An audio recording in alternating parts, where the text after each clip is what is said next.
Hi, Zizaran here, and welcome to another Everything Explained. This might be a shorter one than some people are used to, but for those that are tuning in for the first time to Everything Explained, this is a video series where I teach Path of Exile at a very basic level, which is very hard because it is such a complicated game.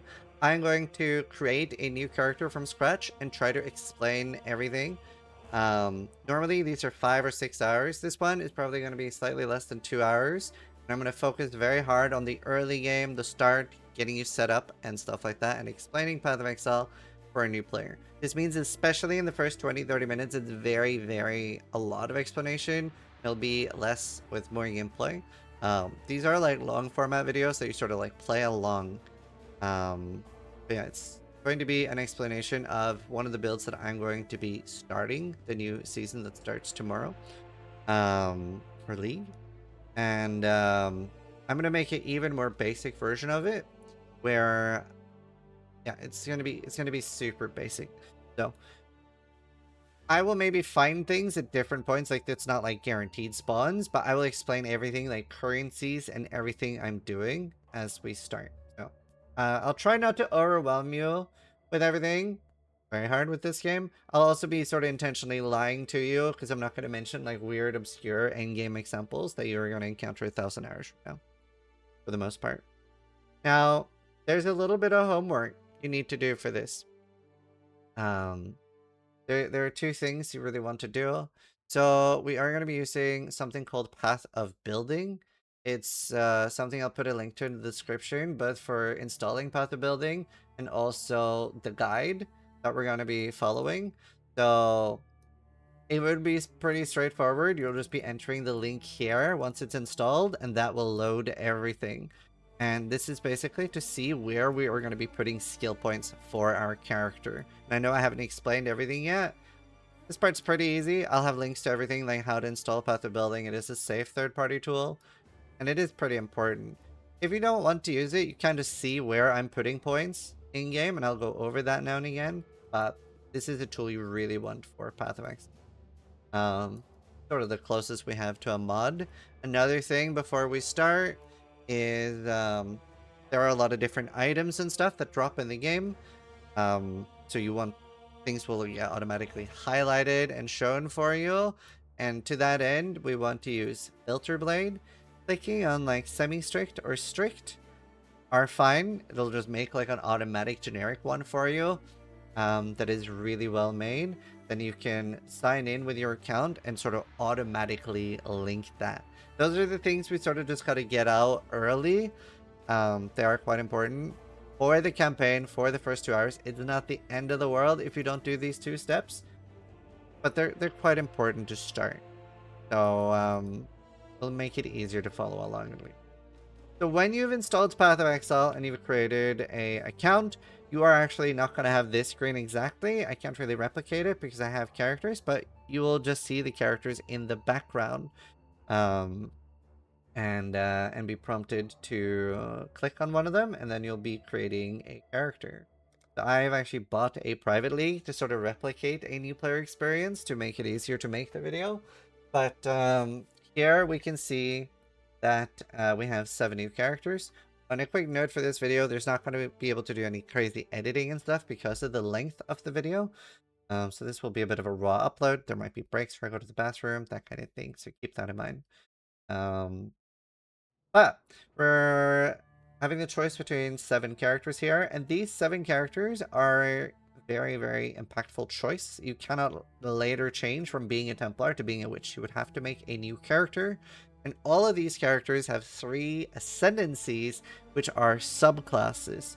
So those you can change between. Like an example, the witch has the necromancer, elementalist, and occultist, and you can change freely between those at not a large cost. Scion is the only exception that has 2 ascendancies and not 3. We are going to be exploring the witch character in this, so I'm just going to do that. And when you are creating your character, you will get the choice. Do you want to start on standard? Do you want to start on hardcore? Or do you want to start on mirage or mirage hardcore? This choice is very important as well. I recommend that you start on mirage and this is basically a new season where everyone, myself and everyone included, there's nothing we get to keep from past characters. It is a fresh wipe season, whatever you want to call it. And yeah, everyone starts over fresh. And these happen roughly every 4 months. Now, at the end of the season, which they're around 4 months, all of the stuff from that league gets transferred to standard, so you don't lose it, and you can keep playing with it on standard if you so desire.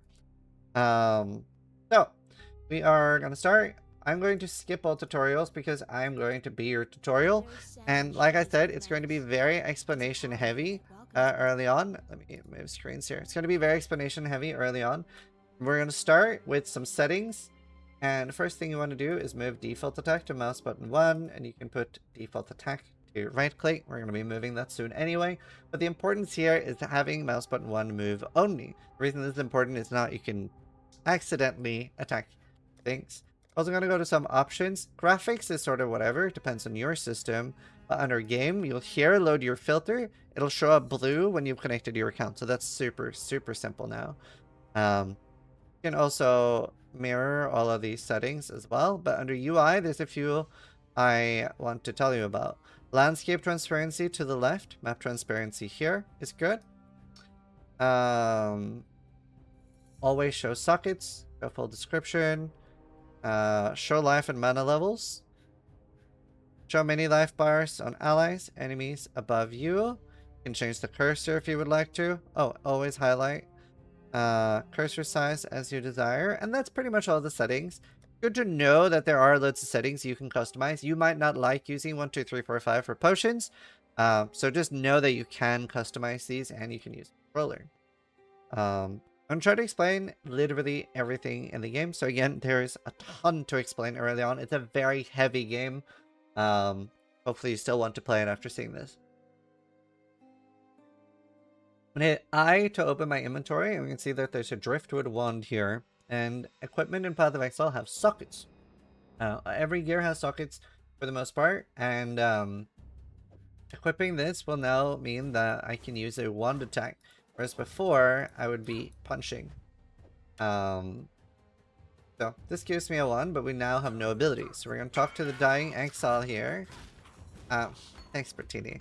We're going to talk to the Dying Exile here, and that will give us Fireball. Now I have the ability, and this is already where Path of Exile stands out from other games, where it's not like Diablo 2, where the Sorceress has Frozen Orb or Blizzard. Every gem is itemized, so you could use Fireball on a Duelist, on a Marauder, everything like that, and that sets it apart quite a lot. And later on, we're going to get support gems. You can see that these are linked together, which is not the default, by the way. This could be one socket here and one socket there, but these are linked together, so we will be able to get a support gem, which we're about to get. I'm going to replace my default attack with Fireball, and here's another thing that is super important, setting you up for future success to learn early, and that is always attack without moving. The only gem that you would not want to do always attack without moving on is Dash. It's actually very important to mention because Dash with always attack moving makes you go backwards. It's a very confusing experience for new players. We're going to move, and while we're moving, we can see that we already have some other things. We have Wisdom Scrolls. These are used to identify items. Some may consider this a little bit archaic, but we do have unidentified items in the game. And at that test, we got our first support gem. So Arcane Surge, what that does is whenever we've spent enough mana with Fireball, we're going to get a buff, giving us more mana regen and cast speed.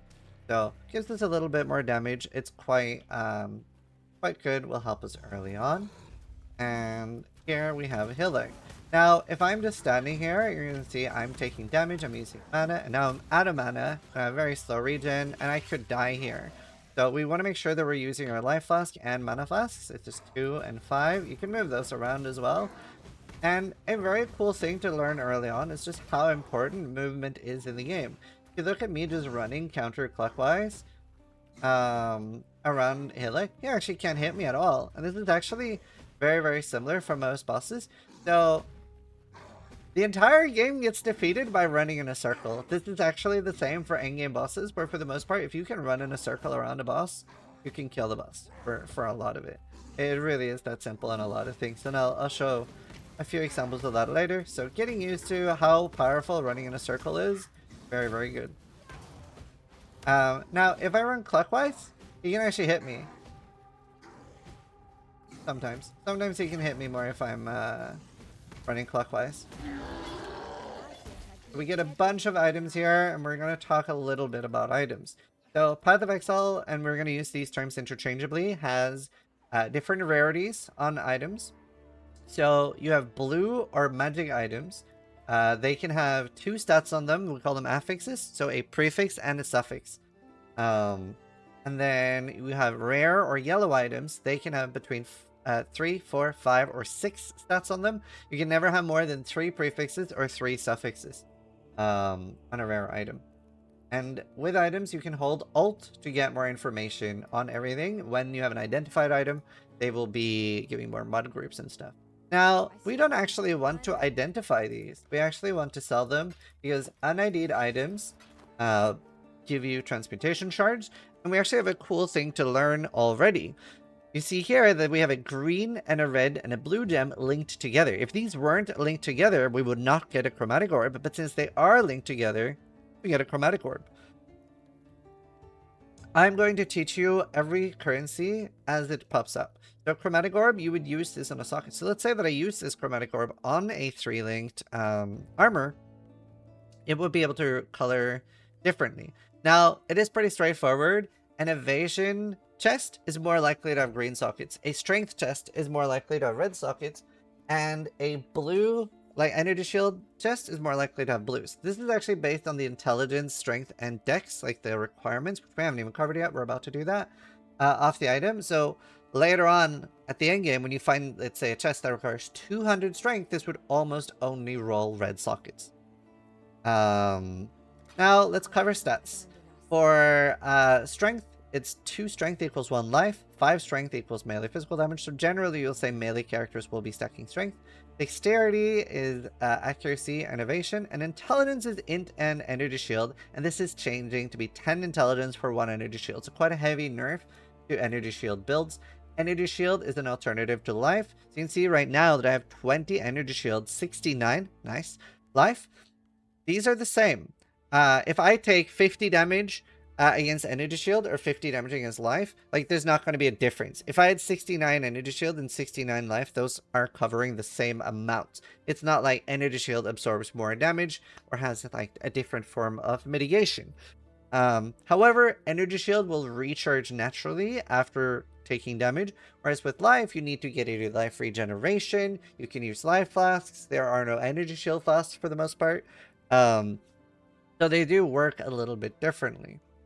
Now we did cover sockets a little bit as well. Blue sockets are filled by blue gems, red, etc. It's pretty self-explanatory. And there are white gems and white sockets. Any gem goes in a white socket, and a white socket goes into any gem socket. So it's pretty self-explanatory.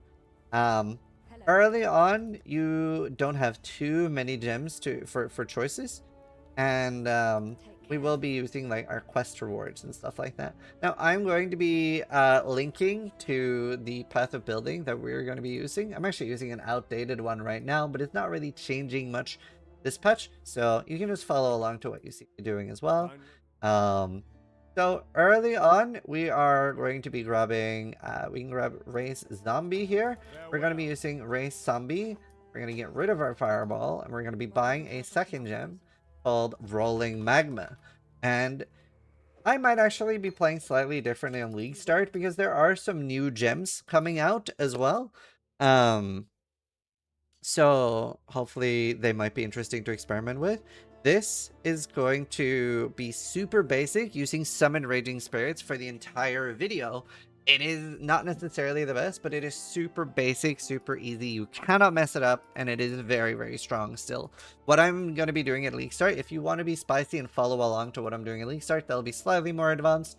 But yeah, not too hard.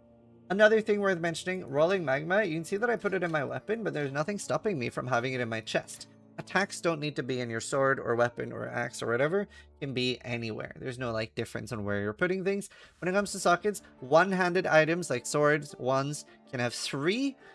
Chests can have up to 6, both sockets or links. Two-handed weapons can also have 6. And your gloves, boots, and helmet can have 4. And there are item level restrictions on this. So this chest is only item level 3. This can have a max of 2 or 3. I can't even remember. But it's item level 25. So that like changes the further in you get. Like there are zone levels and stuff. So once you have item level 25, which you can see by holding Alt, you will be able to have 4 sockets. It's 35 for 5 and 50 for 6. So we can just keep this fireball here. We're going to use that later. And then we have rolling magma, and you see that I'm putting always attack without moving on both of these. Putting my zombies on, I'll put it on R. I've done some like keybind differences too. So like my normal Q is spacebar. On the second bar by accessing control, I have like control W, mouse button 5, Q, etc. Yeah. I usually play with the minimap overlay in the middle of the screen. I find that quite comfortable. I know a lot of people don't like that. You don't have to. You do have a minimap option in the top right that you can have as well. But again, that's just preference. I just find that it's very easy to navigate and see where I'm going. And remember that we did change the settings for the way the map overlay looks so that there's none of like the fluff of like showing the terrain, the mountain. That was what we showed earlier at the start. And you can see now that my energy shield was recovering. Now, on the overlay, we can see that it's, there are 2 zones here, and we're about to see the both zones. We are going to be going here to Mudflats. There might be, I'm not sure where we're going to encounter the new League mechanic Mirage, but that might be at the start of Mudflats. And obviously, I can't make a video about that yet because it is not out yet. Portal scrolls are how you get back to town. And white items, for the most part, aren't worth picking up unless you find something. For our build, we're going to be looking at things like, we're looking for blue sockets. So anything with like 3 blue sockets, 2 blue, 1 red, those will be useful. And if you're dying a lot in this zone, rest assured, this is actually one of the rippiest zones in the game because our relative power in this zone is very important. Now, on the top right, you can see that our gems have already been leveling up, and this is how we gain power in Path of Exile. Attack-based builds, like using like swords, axes, will get more of their power from weapons, whereas spell builds and minions will get more of their power from gem level, which means you can actually stay in a zone, and I'll show you that soon, and keep leveling and get a lot of power this way. This is particularly good for hardcore. But I'm going to show you a cool thing. I'm going to right-click the Arcane Search because we want to keep it low level. So now this will stay here forever. We can choose to level it later on. You can see that it has a little lock next to it. This is because we wanted to proc more often and just be slightly less powerful. The way Arcane Search would work, if we keep leveling it, eventually it's going to cost more and more mana, and we are never going to see Arcane Surge. Oh, yeah, you actually can't see it. It's behind my face. But Arcane Surge is here. You'll have to take my word for it. For the others, we are just going to keep leveling. The only Arcane Surge that we care about low level. And usually builds will point this out. Like, build guides will point this out. But yeah, this is a very deadly zone because these rows will charge you. So it's very, very likely to die here. And, yeah. Go towards the exclamation marks. We have to pick up the 3 quest items. Kill the rows, ideally before quicking the quest item that enrages the rows. They're like charging after me, trying to kill me. Key to access the skill tree, and we're gonna keep assigning points per what the guide that we've made tells us to. And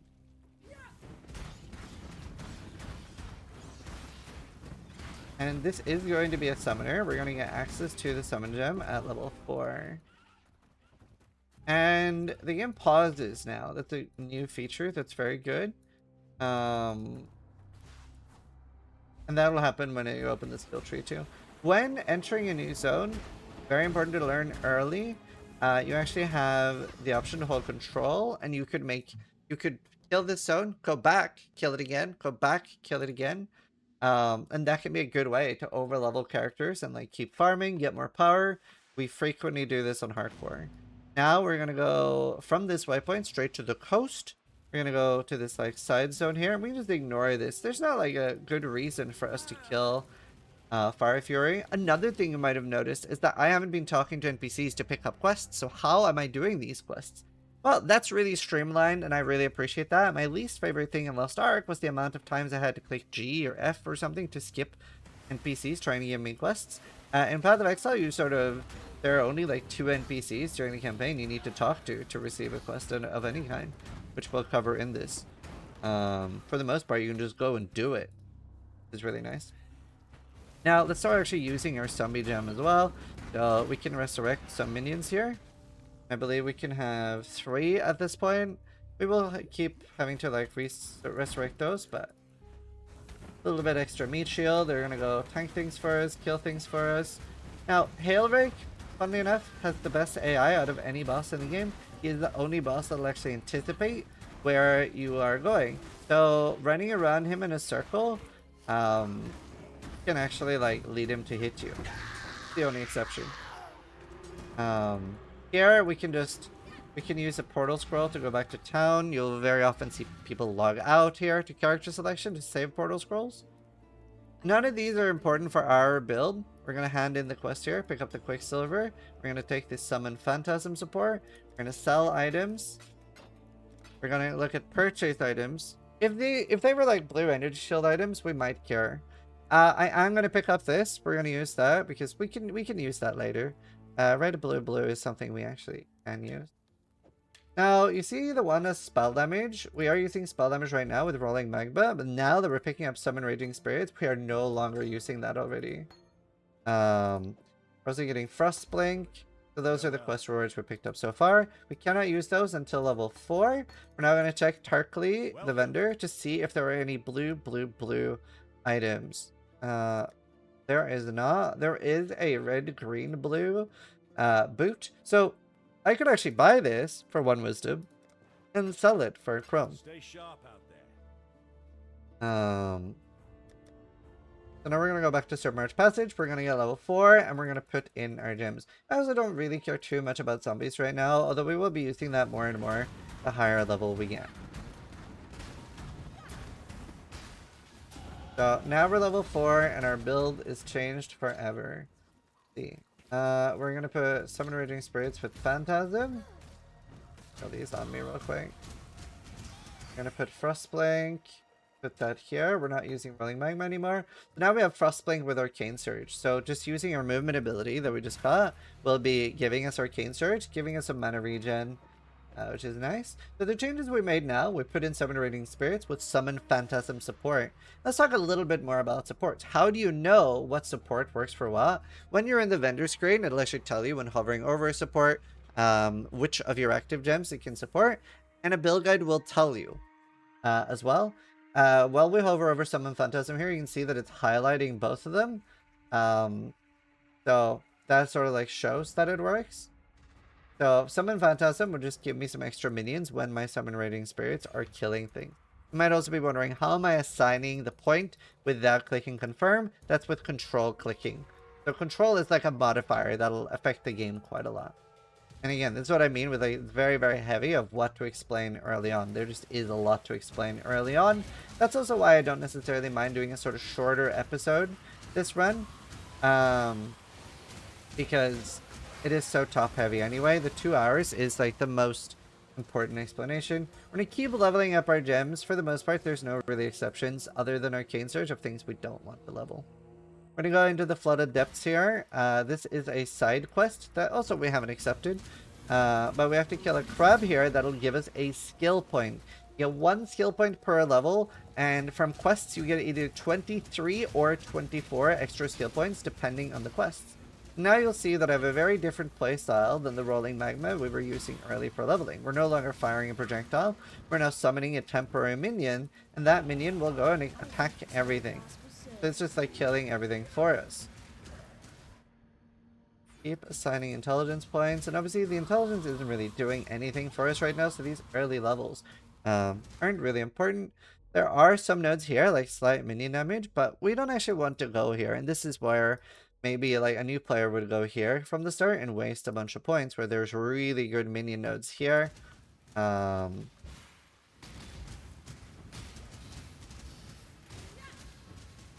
So here we have the little boss that we need to kill. So he's already got some mechanics. He's got like those red balls coming towards you. You can sort of avoid them, and your minions do like tank and get hit by them. Then you're just right-clicking, summoning Raging Spirits, and you can see that they're making pretty quick work of the boss. This is something you could also come back for later when you're even stronger. I just figured we would do it now when we are weaker. Is very possible. You just move around them in a circle. Our minions are very weak right now. Once we get level 8, they're going to be a lot stronger. Get a bunch of items, and now we can just go to character selection screen. And we're going to log back to our character. Vestal will now give us nothing. Tarkly gives us a skill point. Now we have some items that are actually relevant to us. We are going to vendor all of these, even the skinning dagger. We don't really care about most of the items early on. And when I identify an item, I will talk about what we're looking for on it. Now, I don't actually have a huge need for portal scrolls right now. So I'm going to sell this. And I now get a wisdom. I'm going to identify this. What we were looking for here was a stat called plus gem level. So it would say something, I can't remember the exact wording, but it's like plus level to all fire spell skill gems. We didn't get it, but I might as well use the shield. There are actually no stats that we really care about on this. The life regen will help a little bit. The chance to block is nice. Mana regen's okay in the lightning res, but all of these are sort of irrelevant. Stay sharp. We also did get an essence. Now, an essence we can just throw on a weapon. Again, we are hoping for fire spell skill level. We got cold. This is very irrelevant to us, but if you're playing with a friend and they're doing a cold skill, then that could be relevant for them. You can also look at the vendor and see if you have any items with plus fire spell level. You also want to check the vendor every now and again to see if they're selling like 2 blue, 3 blue. 3 blue is what we're looking for right now. Take the strength point there, and then we're going to keep moving. By the way, feel free to like pause the video at any point, and it is going to take you longer as a new player. You can sort of like play along and catch up. I am trying to play a little bit faster, even though I'm going lower than normal speed because of a lot of explaining. I don't want the video to be forever. So now we're just like sort of the playstyle now. It's just like summon minions, like 2 or 3 minions whenever I see more monsters, and we're moving forward. And we are getting XP from anything our minions kill. Our filter will make sure that we're not missing anything important. Here's the 3 blue. So that's quite nice. I might want that more than I want the 2 blue, 3 red. And this is another potential for something to use a essence on, or other currency that we haven't yet discovered. Let's see. We're just sort of moving through here. Blues, 1 blue monster is the same experience as killing 3 white monsters of the same type, and a rare monster is the same as killing 5 rare monsters. Sorry, 5 white monsters of that type. Sometimes a rare monster can have a lot more health, so that they're not always worth it to kill. So later on, we might encounter some like tanky enemies that actually take a while to kill, and they will not really be worth killing, even though they give more XP. You'll notice now the playstyle is I'm just like running through, summoning a few minions, and then just walking on, and my minions are actually like mopping up everything. There we have our first transmutation orb. I picked up a leather cap as well. I do need 1 green socket later, and it had 2 blue sockets on it, so that's an okay helmet for now. And the build that I'm showing you right now is a very good choice for a new player. It's super simple. You don't have to worry so much about positioning or anything like that. Very straightforward.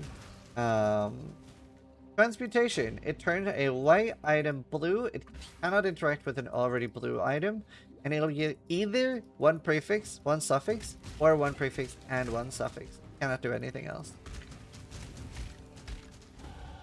Level 7, and you'll notice the leveling up is filling up our potions. We are also getting potion charges by killing monsters.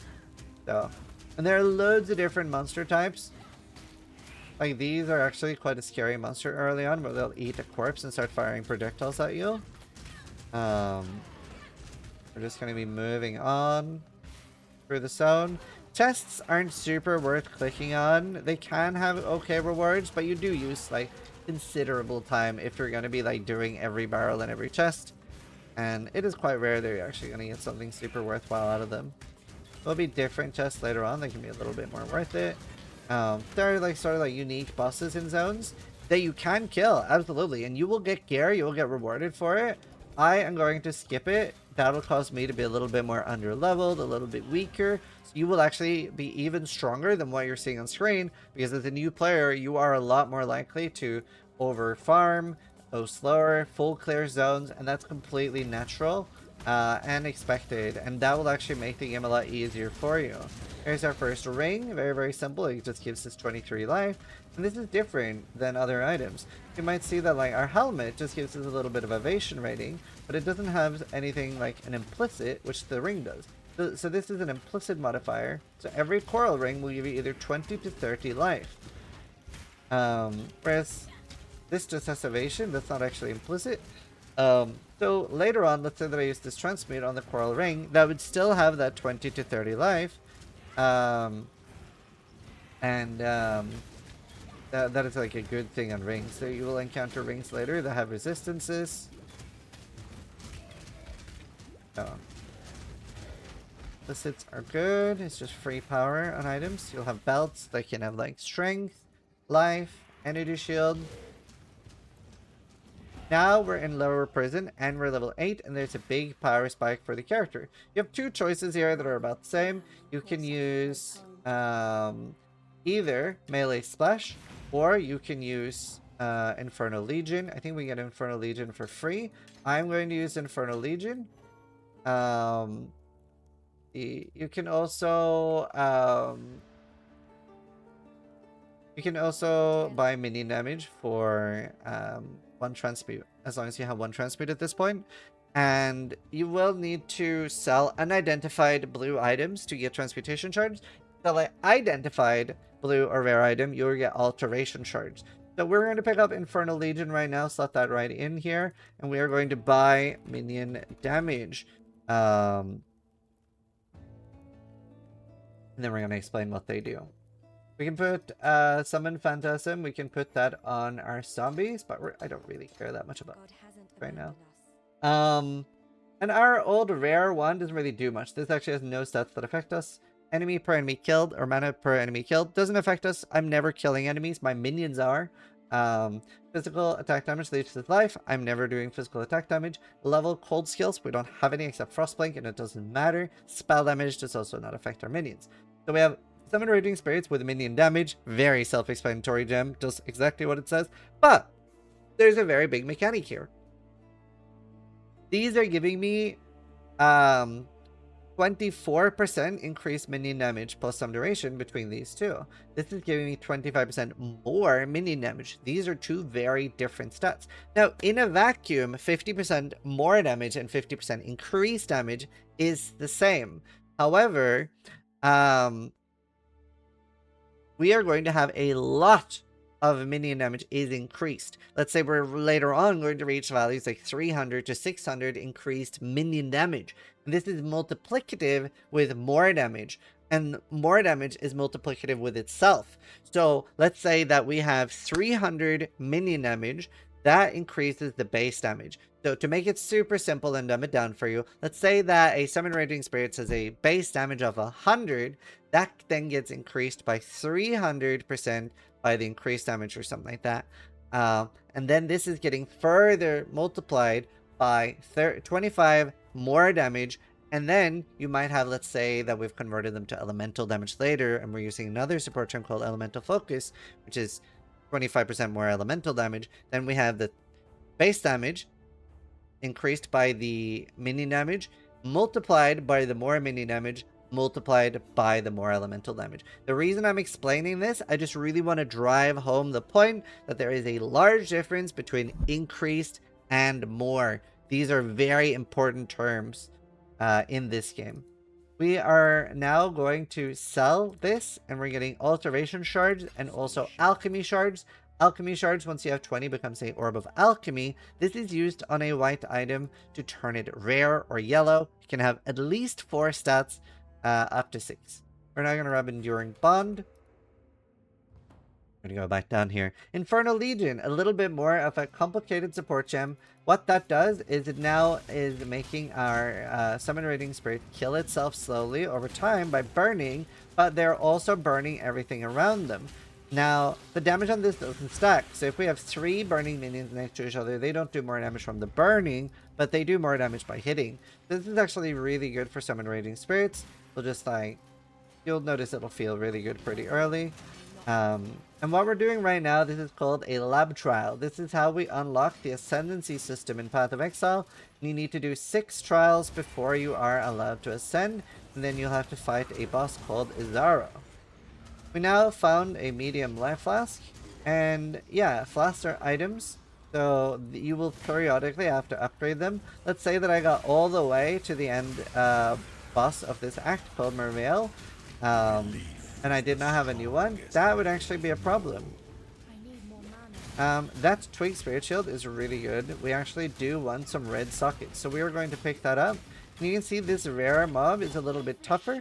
It has auras and some extra stats, so rare monsters can be a pain. We're going to identify this new rare shield. It didn't have any stats we care about. We're pretty much just looking for plus fire spell skills. That's the only stat that can help us this early. Later on, we'll have items with minion damage on them. That can be good.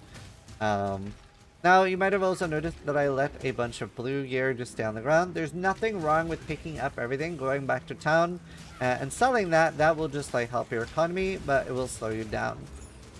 Lapis Amulet. This is an amulet that gives you 30 intelligence. We're actually looking for a Dex Amulet. Would be nice, so that's called a Jade. We can buy that from the vendor, but we don't currently have access to that. This doesn't really give us anything that we care about. Now we're in the upper prison, and later in this zone, we are going to be killing Brutus. Here on the map, we can see a secret passage. It's a strongbox. Their first encounter with a strongbox. I guess it's go down here a little bit. We're also going to take a mastery. This is, in my opinion, one of the coolest things in Path of Exile. The way masteries work is once you've allocated the final node here, you can see that there aren't any here, but these have these circles in the middle. These are masteries. Now that I've gotten Enduring Bond, I can choose one of these 6. And there are several minion that share the same mastery. So like this one have the same choices for that mastery. So I'm going to take Area of Effect here. And now I won't be able to choose that Area of Effect anywhere else. Like I can't take that 6 times.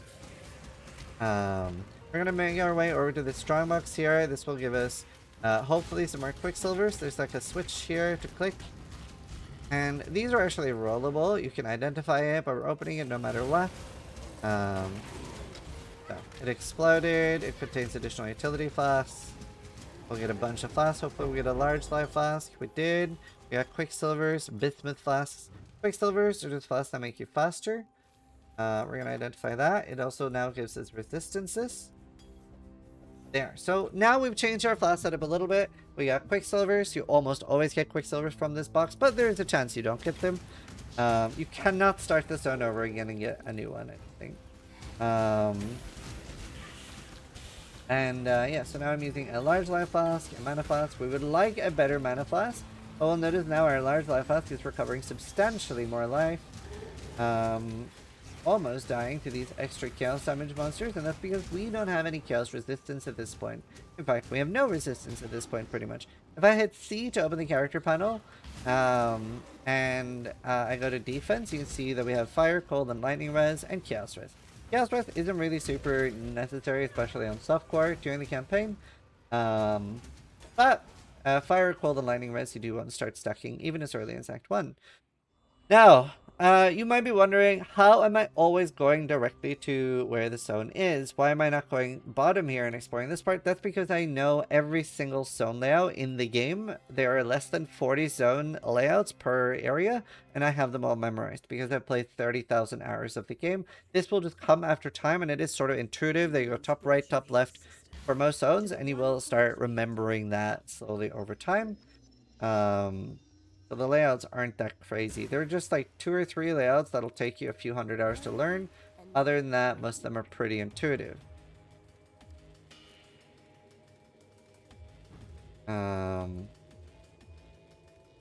And also these Bismuth Buffs, we're gonna ignore them. They just give resists, but it's very temporary. It's not up all the time, so they're sort of unimportant. Now, cool thing to learn here is most bosses evolve abilities as they get damaged. So now that Brutus is not being damaged at all, he only has 1 ability. And if I hadn't damaged him at all, he would not even have that slam. a lot of experienced players don't actually know this, that bosses only have an auto attack plus potentially one ability at full life. So if I hadn't damaged him at all, he would literally have no abilities except from his auto attack, and you can just run around him infinitely, or if you want to. This also further reiterates the point of how strong running around the boss is. Now, as he drops to like 70, 50% health, etc., he will unlock more and more abilities. So here at 80%, you see now he has a slam that he didn't have before. He now has a chain, and he has the other slam that is like ground wide. So as long as I'm just sort of moving away from him at an angle, and never straight away from him, he can't actually hit me with any ability. And you do also have the frost blink ability to move away from him if you have to.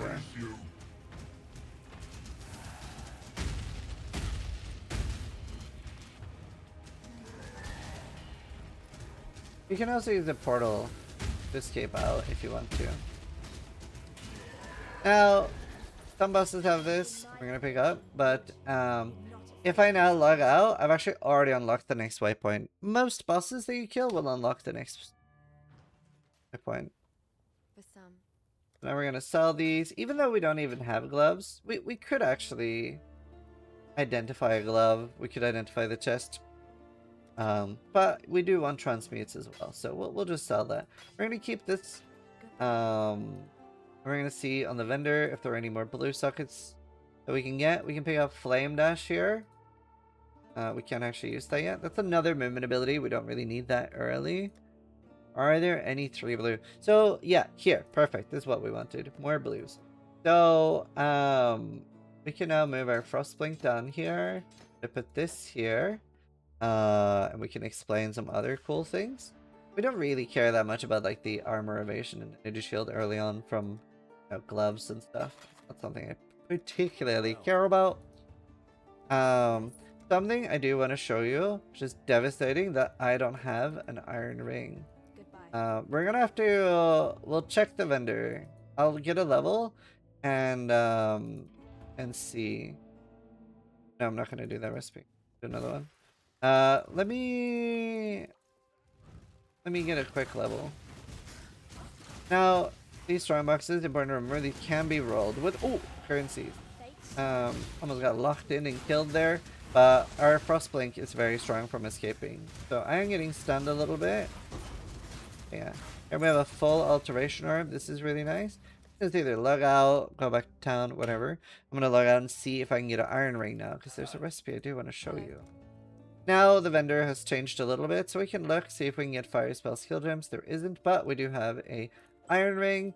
Oh, and another thing I want to mention is the stash. The stash, when you get it, you will have 4 of these tabs. Path of Exile's monetization, while the game is free, it is effectively buy to play, because if you are going to be playing this for a few thousand hours, you want things like, even for a few hundred, you want at least a currency stash. When you get to the end game, you want a map tab, and you will want at least 1 quad tab and a mercantile tab. So for $40 to $60 on sale, you can get more tabs than you will ever need for the most part, and you will easily be able to, even on $40 to $60, but play thousands and thousands of hours. And these will never expire. Now we can get a shield charge, which we cannot use yet due to a lack of strength. We could buy a heavy belt, which requires 2 wisdom scrolls. So I'm going to sell a portal scroll. Don't really need portals right now, and I'm going to buy a heavy belt. One has an implicit of 35 strength, so that's nice. Now I can use shield charge, which if we had access, we could buy faster attacks, but the witch doesn't get that. Hoping will change. We're going to take Arcanist Dominion because he Lord of the Dead, which is good for us. But either way, pretty sorted now.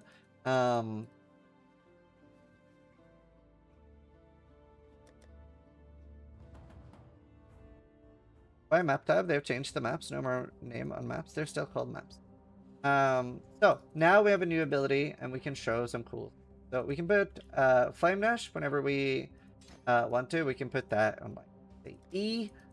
Flame Dash behaves differently than Frostblink as a movement ability. Flame Dash has 3 charges, but the first cast is instant, but the second cast, third cast, etc. is not.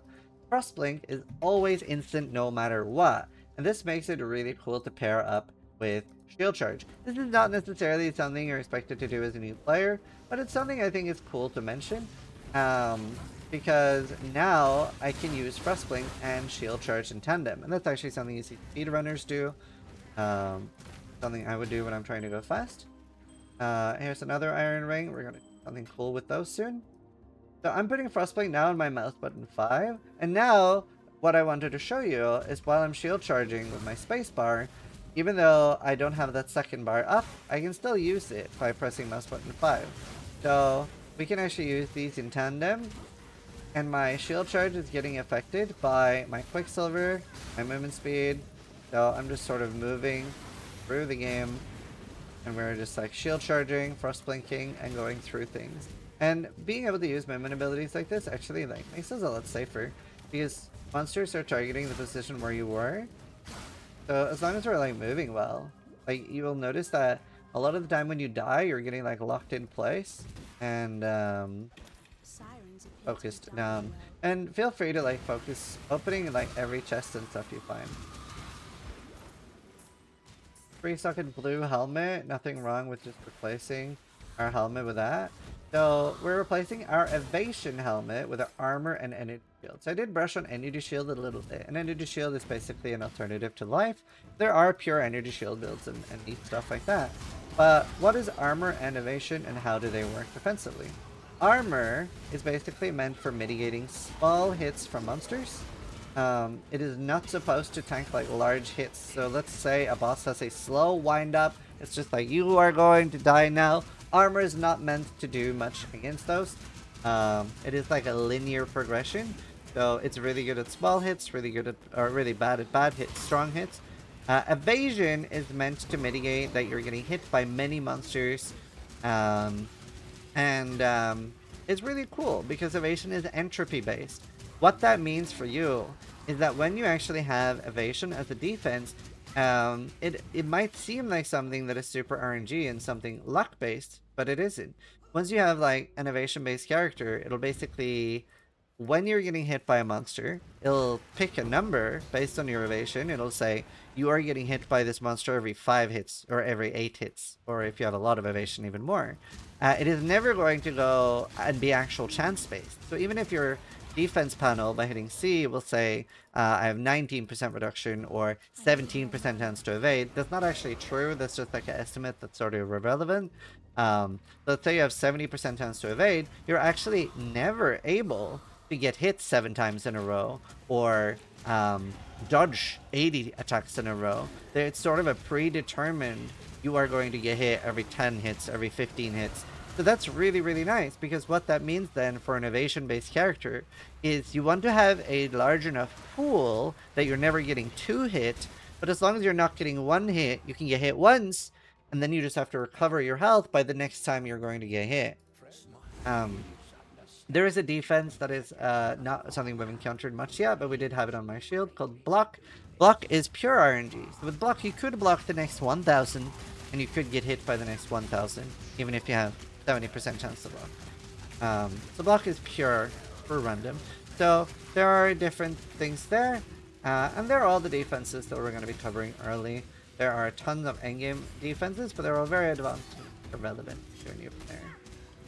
So we're doing some side quests here, and you can see that like before, these are all things. I've never accepted the quest. I've never talked to NPCs. For the most part, we're just sort of moving through the campaign, going top right, top left, and we are now level 12. We have a bunch of things on the inventory. We're gonna go sell. Now, here is a bit of a sad choice. We have a rare wand. It cannot roll caster modifier, so we don't actually care about identifying it. But let's say that this was a caster one. Would we identify it? It could be kind of nice to get +1 fire spell skill gems, but it would suck a little bit that we don't have a 3-socket. Thankfully, I have 3-socket blue here and here. Also, we're going to pick up Flesh Offering here. Have some choices. We can identify items for free, but we do want to sell a lot of items unidentified as well. Keep that in mind. Now, this is a red, red, green. We would like that because if one of our friends is a duelist or something, if you have friends, they can get you a faster attacks this early, and later on you will be able to get things like faster attacks even though you don't have it. Now, there are no sapphire rings from the vendor, and we are about to face off against the cold damage boss Merveil. But this is why I've told you to get iron rings. So I can sell these iron rings to the vendor, and while they will normally sell for scroll fragments, since we've kept the fireball and the rolling magma, they can now sell for sapphire rings through the vendor system. So I'm replacing my coral rings with those. Suddenly, I've gone from virtually 0 to 52% cold res, putting us in a really good position for the boss. I also want to look for a mana potion because I only have a small one. And honestly, picking up a greater life flask would be really good. I'm gonna vendor all this other stuff while I can. There. We'll ignore. We can keep it there. Like tidy up our inventory a little bit. There are vendor recipes with Quicksilver flasks that are worth looking into, but I am trying to not overwhelm you. After having done the boss in Ship Graveyard, Bestial gives you another skill point. We're now going to pick up some more minion damage here, and then we're checking with the build to see where we're going next. We're going to be going here for the heart and soul. There. Could like delete a lot of this scenario. I'm mostly going to be playing inventory found for this. I'm not going to use my stash, so at least you'll see for the start of the game, you really don't need to. Most of the time, while going through the campaign, I will barely use the stash as an experienced player, all the way till maps. Like, I'm mostly like, have all my shit in my inventory. It's a bit annoying on hardcore if you die. You lose it all. I actually didn't mention that. On hardcore now, you are no longer transferred to standard, the like, league where everything goes.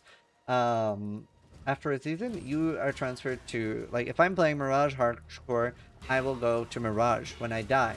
What is not transferred with you is your gold, your map progression later on, like endgame systems. So you do lose some things, but it is a lot less punishing. So a lot more people now are enjoying, like, starting on hardcore, seeing how far they get, continue on softcore. There is the downside of, there is the downside of losing the gold and stuff, but it is like, now what used to be like a very big deal that you're basically fully dead is now more of a minor inconvenience. These monsters are a very scary one. They do fire damage, and we don't have fire resist at this point. Now, here is one of the exceptions to something that is actually bad for new players compared to experienced players. Me, as an experienced player, I already have hideouts at this point, so I actually have access to the crafting bench already. You do not, as a new player. There are two things that are permanent unlocks, and that is the Scion you don't have access to as a new player, and you don't have access to the crafting bench. So they're unfortunate, but with that in mind, I'm not using the crafting bench until you would have it. Something that always frustrated me with guides early, especially RuneScape guides did this a lot when I was trying to learn RuneScape, is they would always use perfect gear and just tell me I didn't need it. Whereas I want to see it the way I'm going to experience it. So for all intents and purposes, I am showing you the exact experience that you will have. Like, this will be everything that you need to do.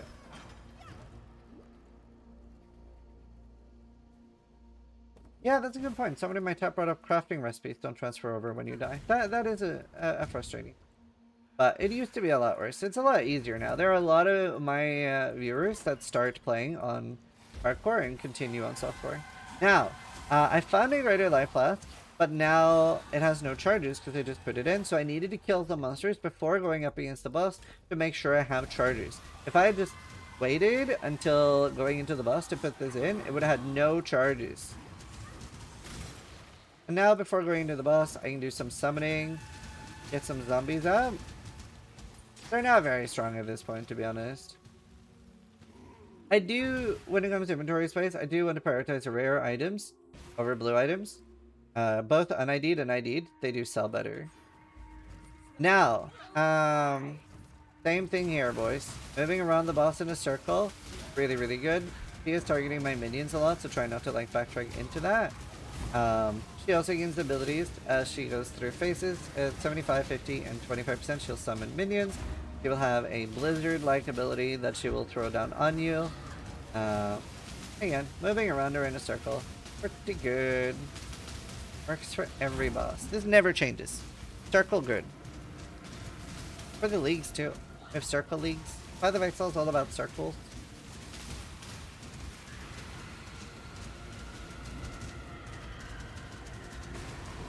Now we have phase 2. Again, this is very cold damage. If you don't have these Sapphire Rings, you are going to take a lot of damage. She can't one-hit you, but she can burst you down pretty fast. Here in this, she has other summons at the thresholds. They're really nice because they'll give us mana fast charges. We would run out of mana without these summons. And especially we would be struggling with a small mana flask.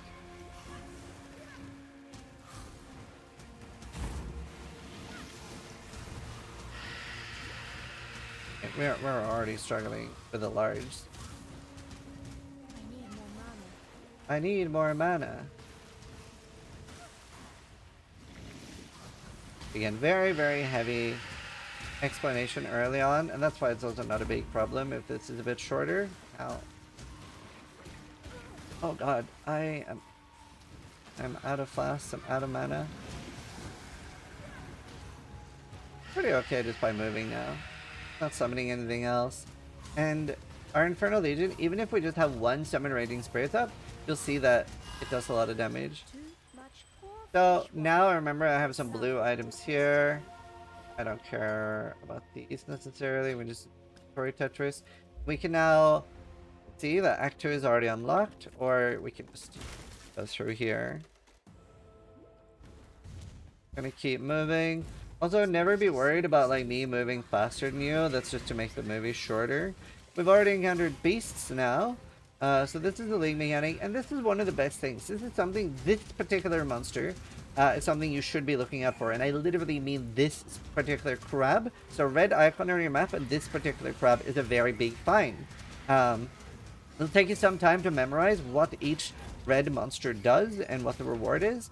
But yeah, early on there's not that many good ones that you can get. But this crab, super worth killing. And what this guy does is, this is a system called Bestiary. And they will basically guarantee unique items for you. This one is any unique item. So there's actually really, really big leveling items that can come from this. We are not going to use it because I want to. You are not going to get the same thing that I will, but we will do the mechanic and talk about what I got, whether it's good or bad, and why it's good or bad, so you can learn a little bit. We're killing Pit Skull the Ferocious.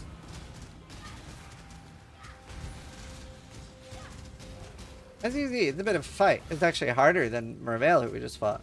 So he has like tank mods. Still pretty challenging.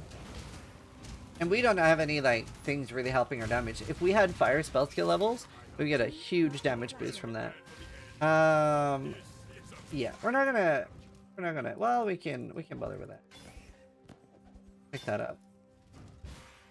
But yeah, Bestiary, really, really good. Super worth it. There's several beasts that are good. Now these are yellow ones. These are basically filler beasts. You need one red one, which is like the core part of the recipe. And then you need 3 yellow ones. And once you have 4 beasts total, these will allow you to do the recipe. We have everything we need already. We are not going to fight it right away because it was very, very dangerous. So in that fight, it will continue to be dangerous. We have to fight it again. So I'll come back to that a little bit later, maybe in 2 or 3 levels when I'm a little bit stronger.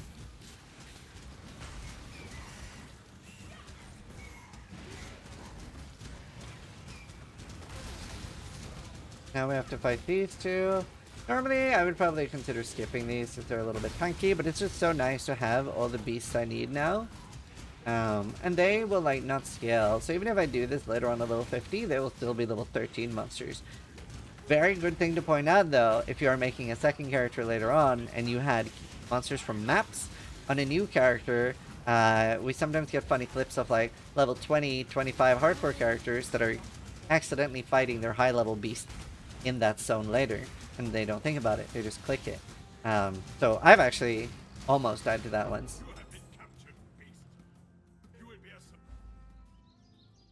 Alright, so let's see, we do have a bunch of alterations already, and we need a heap of transmute, so I'm not going to identify a lot of this. If I do kind of want to identify boots, I'll talk a little bit about that. So I'm going to identify them, and we're hoping for movement speed, which it has. So now we're going to try to do a little bit of gear jiggling to get the movement speed, because that's quite a nice stat. And we're going to hold Alt for the first time on an item now, and we can see that it has 2 open suffixes, because this item has 3 prefixes. It has armor and energy shield. It has life. It has movement speed. That's that we're looking for. Yeah, you can identify for free in Act 2. But I don't want to identify everything. But I can sell everything else for. Anyway, this is 2 open suffixes, so later we can craft resist on these. Really nice. We're also going to identify the chest. I'm just going to do it manually because I don't want to identify everything right now. And we were hoping for resistances, life, anything like that. We're going to move Arcane Surge and Frostblink here. We can have Flame Dash here. Now, this is not going to be supported. This is not going to be supported by the Arcane Surge, but I don't really use Flame Dash that much right now. We're going to sell all of this because we want transmutes. Keep that. We'll sell all of this. That's fine.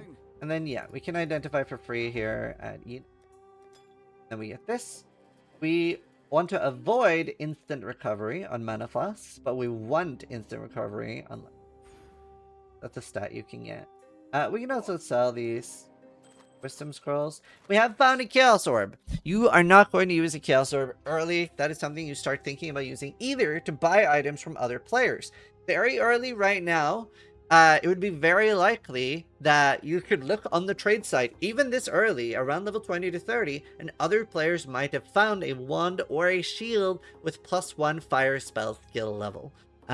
So you can hit left bracket in-game, and this will bring this up. You can also go to search for Path of Exile 1 trade. But here we can see we're searching for 5 spell, and we're looking until we find level of all fire spell skill gems. And we are a certain level, right? So we want to go under requirements, and like I don't want this to require more than level 16. And now I'm searching for it under instant buyout. And there are no people in my league. So I'm all alone.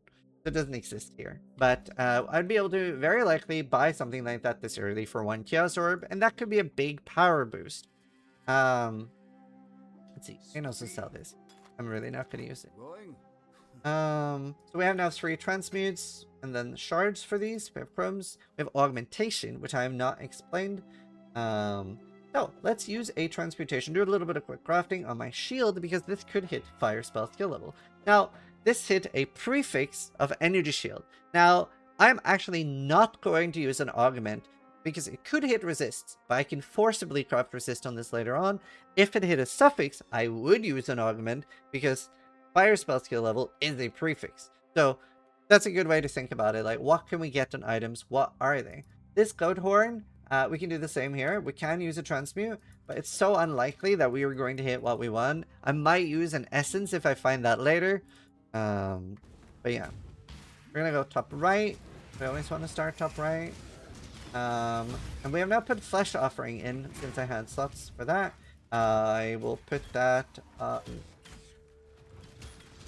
flesh offering is an active steel gem that empowers my minions. It uses a corpse and it explodes them into a bloody mess. So now all my minions, while I have this over my head, even the ones I'm freshly spawning, will be affected by flesh offering.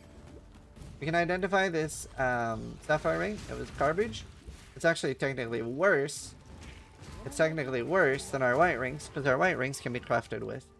We'll unlock that around level 20. It's in a zone, not actually based on your level. Stormbooks is always worth doing. They generally have pretty good rewards early on. Nothing we really care about here. We're just going to keep progressing.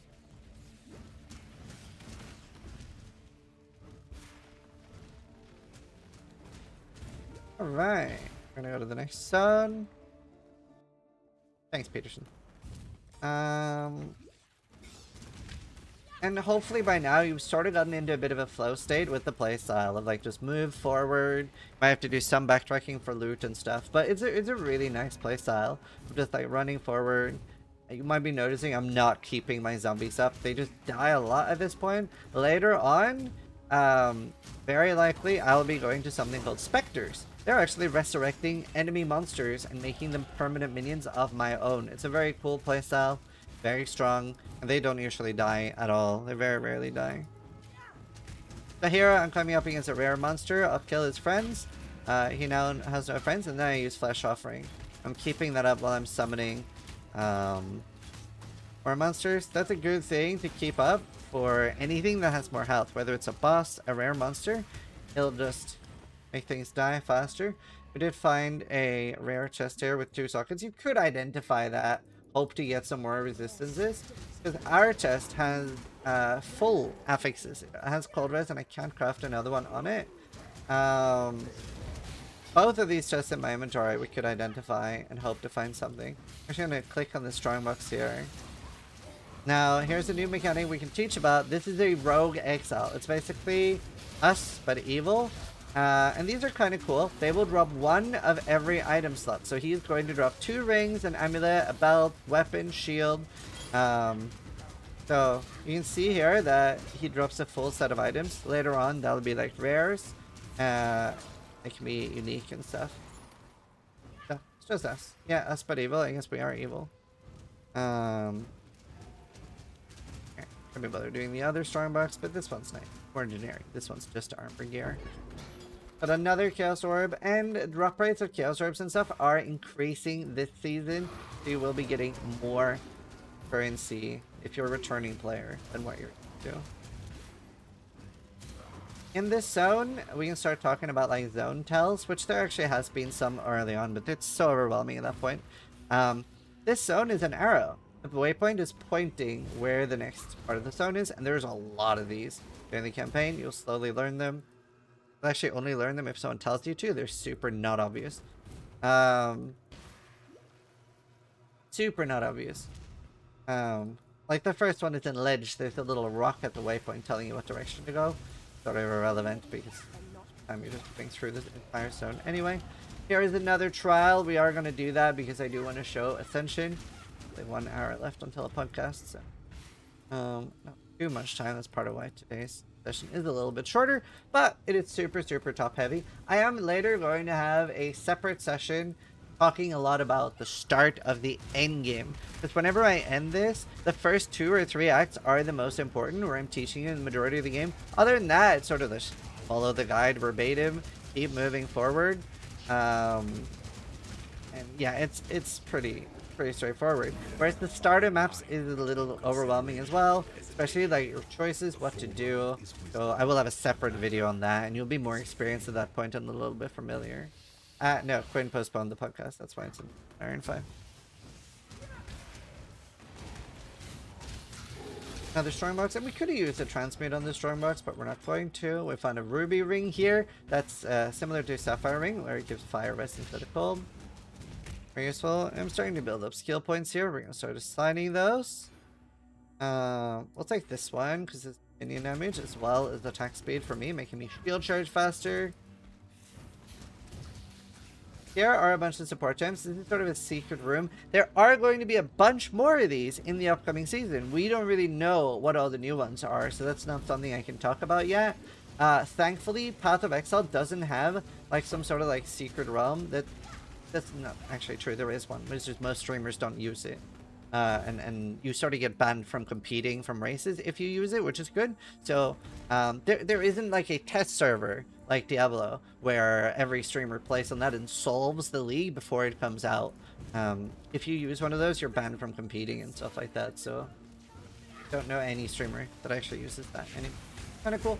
I think that's a good thing. So the game isn't solved when it comes out. There's no like embargo where everything is just like boom, 20 videos out at league start. You actually do have to solve things and figure things out as a community, which has led to a lot of cool moments where, you know, you're naturally seeing things for the first time. Nice. This is a good thing for the game. Right. Here we are going to take Desecrate. That's a green socket we need. That is going to just spawn corpses. Well, we can...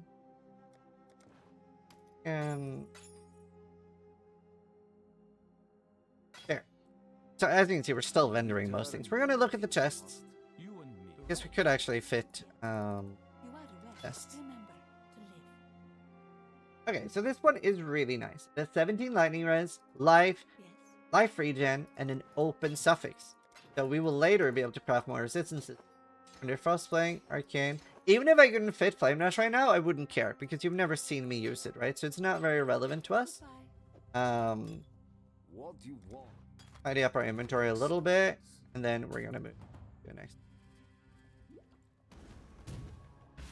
Yeah, caffeine. I explained that earlier.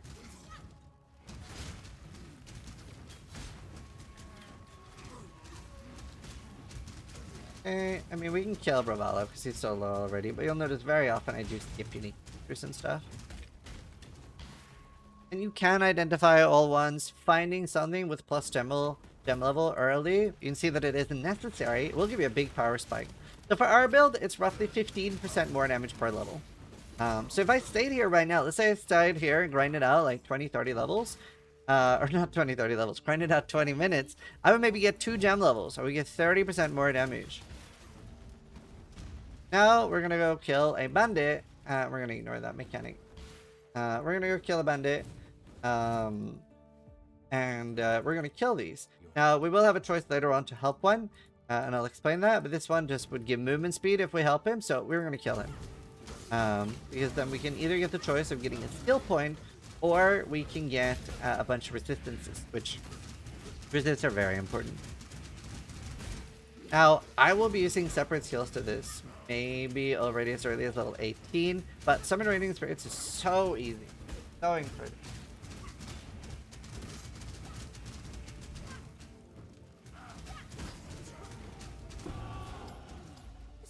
Alright, we're gonna log out again. We're just doing that to save skill, not skill points, portal scrolls.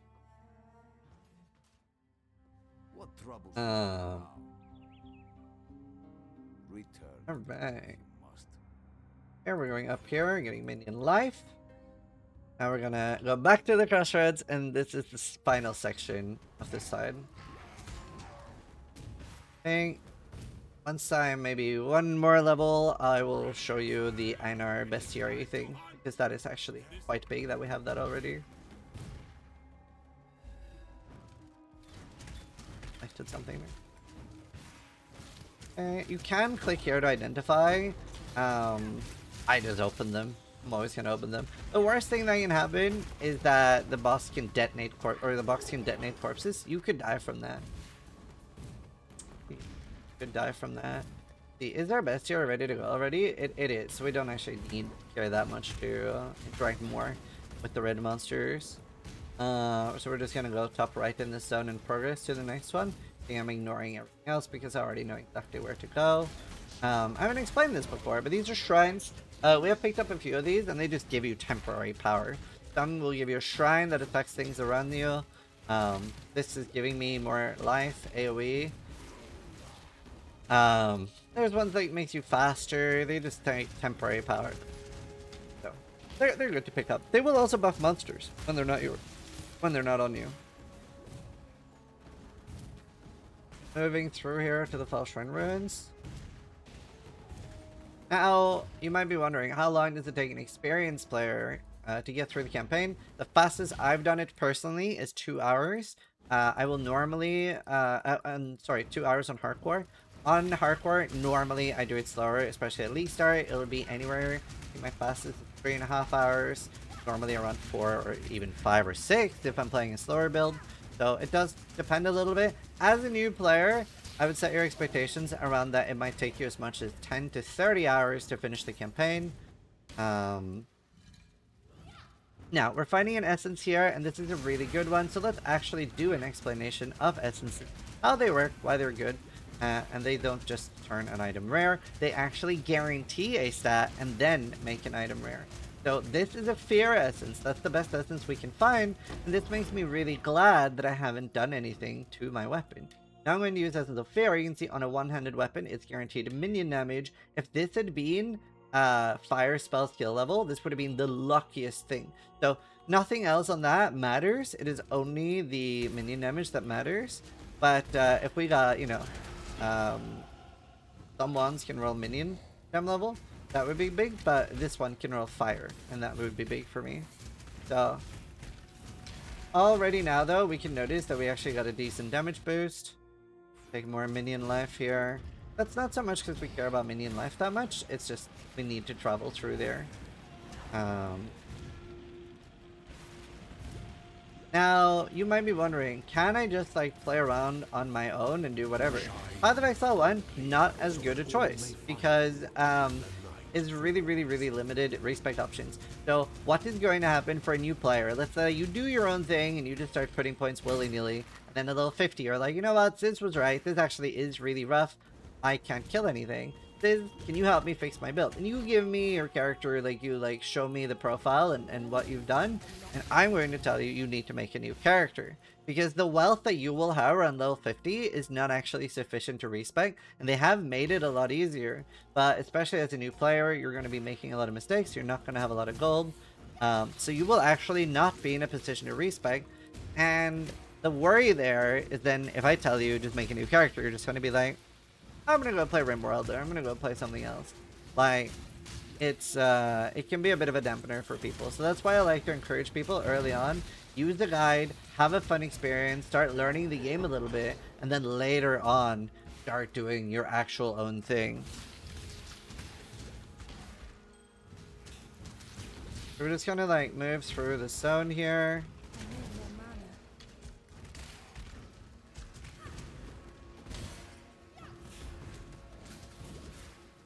Then here is the quest reward. This is one sense where you can get lost in a little bit as a new player.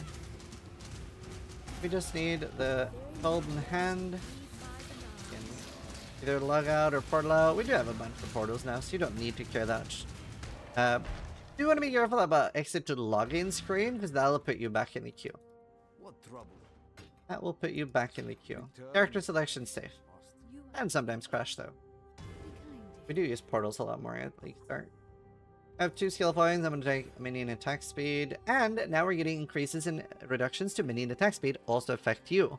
If we had something where it said more minion attack speed, that would not affect us. It is very verbatim in Path of Exile, so this is an important thing to underline. And now we're then getting 12% attack speed for ourselves. So that's really nice. I'm now going to go to the Menagerie. Alright.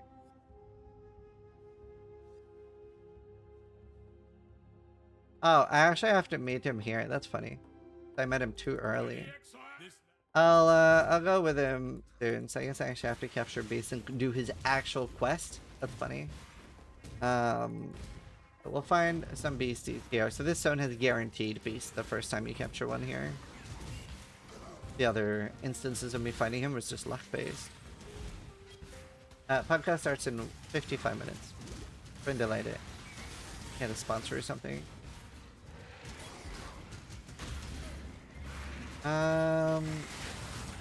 He will also help you fight. So you can see him killing monsters. We're being a little bit unlucky right now and not seeing any. There's a beast. I don't know if we actually need to kill a rare to activate his quest. I think this might be enough. Get something. We'll do that. And you'll see now I'm getting to the point where I'm actually having decent damage. Things are actually dying. Talk to him to unlock the Menagerie. So, that's good. We can now add the waypoint here. Those are very scary. They explode for fire damage. They like blow themselves. So now we can click on Einar, go to the Menagerie, and I will show, and then again, we're not going to use this even if we get something really good. But now I can fight these. They're still level 13, so I will hopefully have an easier time now than when I first encountered it. But as you can see, it's in a very small zone. They're firing AoE effects against me, trying to hit me.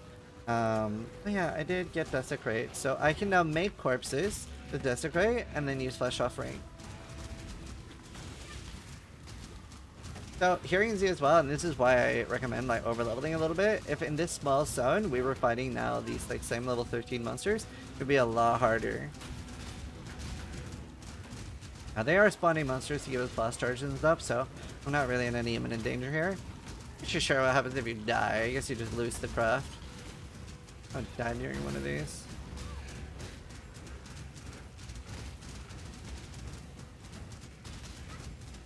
Yeah, we can make like a post. There, Crown of Thorns. This is a cool leveling thing. Give me 200 energy shield, 200 base, which is getting further amplified. Yeah, it gives me pain attunement. Well, no downsides. It's just good. This would just be a big upgrade for us now that just gives us a lot of energy shield. I'm not going to use it because you're unlikely to find the same one. I just like don't like the idea of using it. We can go back to the riverways now, and we're gonna go top left here. We're gonna go fight a dude called Oak. He heals sometimes. Harder fight, but we're gonna go kill him now, and that is a Bandit Lord. This one gives you a unique flask. There's no unique flasks earlier that are interesting, so we don't even care about killing that. And obviously they are very tanky. Nothing wrong with killing everything you see, by the way. Just Path of Exile after all. I just started kiting things with me so I can kill things while I'm doing other stuff. There. Kill Oak. If we helped him, we would get 40 flat life. But I would rather have either the resistances. Either have the resistances, or I would like, what do you call it? Skill point. Now, I have made this harder for myself because I'm fighting that beast at the same time as the boss now. I'm just sort of summoning minions, running around in circles. Things are slowly dying. Obviously, won't have the same experience. It will be easier for you. So, you would just generally like stick close to Oak, keep hitting him. And that is a scary rate of beast too, because it has like a defensive barrier, so it's like lasting a very long time. Here's my flesh offering. They're killing my minions fast too. So this is actually quite a scary scenario that you'd want to avoid. But we're moving a lot. We're fine.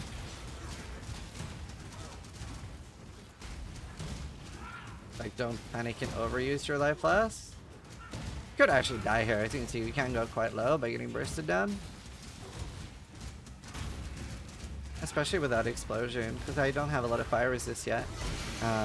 There's another unique item. This is a cool thing to find because everybody will always try to guess the range.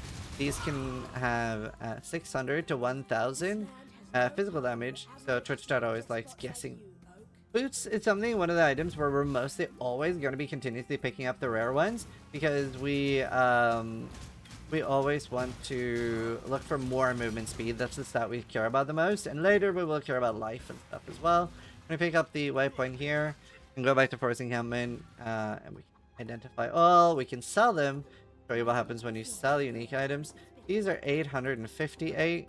Ooh, so very close. So when you sell unique items, they actually are giving you alchemy charge. This might look like a really good item. That's a ton of life. Double resist and open suffix, but no movement speed. It's just too painful. You wouldn't want that. Now, another tell. Alira, the next Bandit Lord, is on the same side as the waypoint. The other boss that we're going to kill is on the opposite side of the waypoint. She also has a road, a path from the main road leading to her. Now, we have the choices of either helping Alira or killing Alira. Especially for new players that will struggle with resist, helping is really good. Then we don't have to fight her. If you kill her, you get 1 skill point. If you decide to respec later, you will be able to use 20 regret orbs. And that can be quite expensive. And you can, they're like respec orbs. You can change that later on. So it is not a permanent choice. Don't worry too much about that. Now in this zone, we're going to go all the way at the bottom here. We're going to pick up another skill point. We have to go back to Act 1 to do that. So this actually unlocks the passage back to Act 1, but you're obviously not going to manually go through. I'm going to go back to the waypoint later. Now you see also I have an acceleration shrine. Very cool. Makes it super fast. Gives me cast speed. Does not affect my minions, however.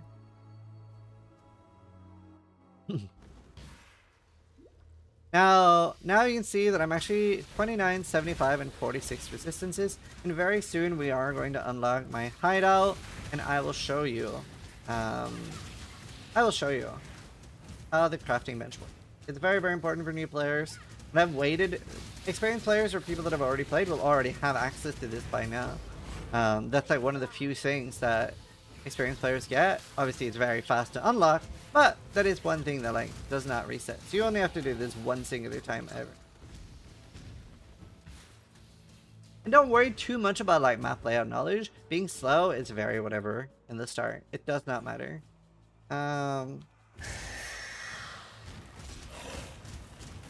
Same thing. Move around in circles. Weaver is actually kind of dangerous. Chaos damage move. Kill you. You don't get chaos damage or chaos resist much earlier. And this is where you die in the gauntlet.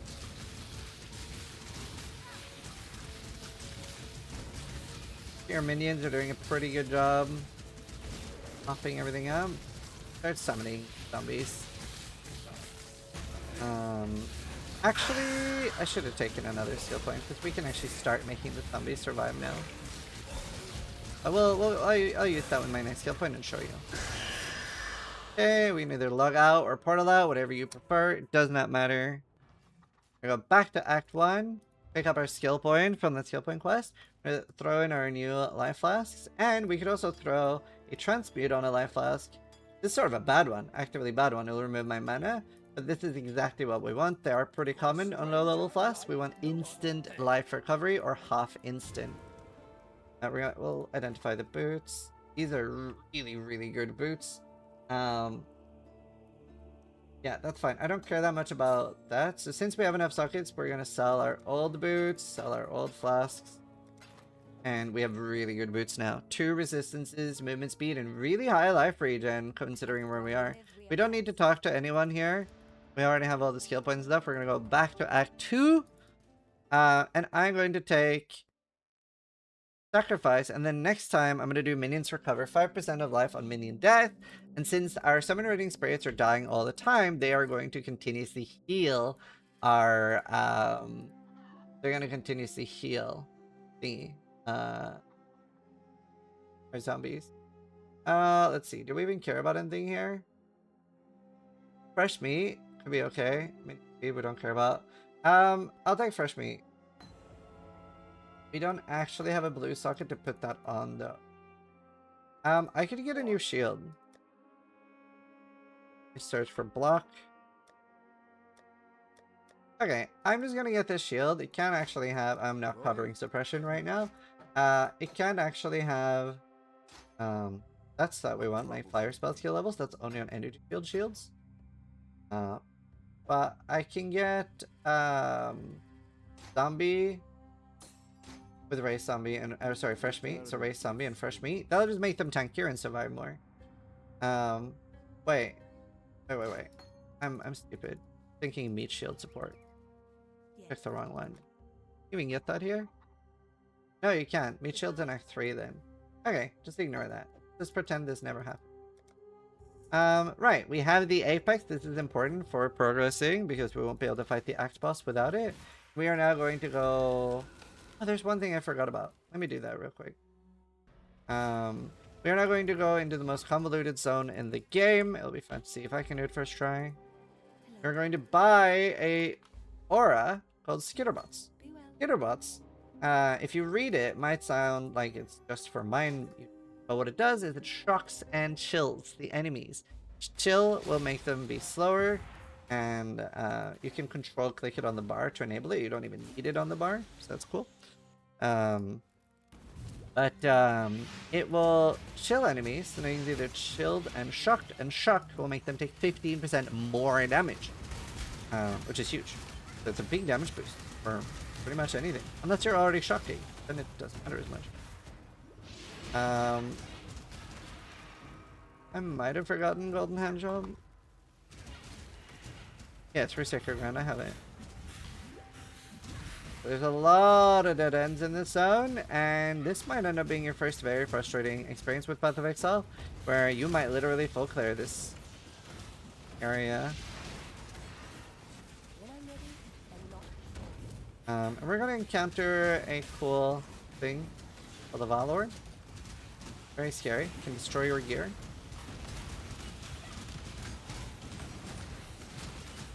Cool item, favorite. Okay, where's amulet? Take that. I want Dex on an amulet. Calling ones, they're good. We do want to keep an eye out for even white calling ones. So I have like an Essence of Hatred, which doesn't do anything interesting for us on a weapon. All it does is it gives it some cold damage, but it also turns it rare, and now has a chance for minion damage, which we got. I'm out of sockets, and I don't really have the currency to make the socket in. If this had minion damage and gem level, then I would really try to make this work. But yeah, I could try to get like boots or gloves with more sockets, but I don't currently have that. Craft an altar. For people that are going to be playing Absolution, this is very good. You can then get Val Absolution. That's a bit of a different gem that drains souls instead of just costing mana. A big downside now, if I use this in Summon Raging Spirits, and this goes up or down a level, I would not be able to use it, and I would have to go back to Act 1 and buy a new one. That didn't happen. Nothing happened. There are 4 different outcomes. I would say for the most part, as a new player, you should avoid Val Orbs. They just have a lot of downsides, and it's very easy to brick either your gear, your items, your gems.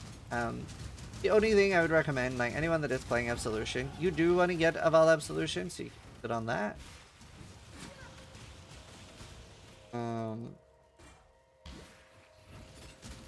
Keep moving forward. So we're going straight to the next zone here. I've actually read the layout correctly. That's pretty direct. This is roughly only 20% of this zone. It's a very large area.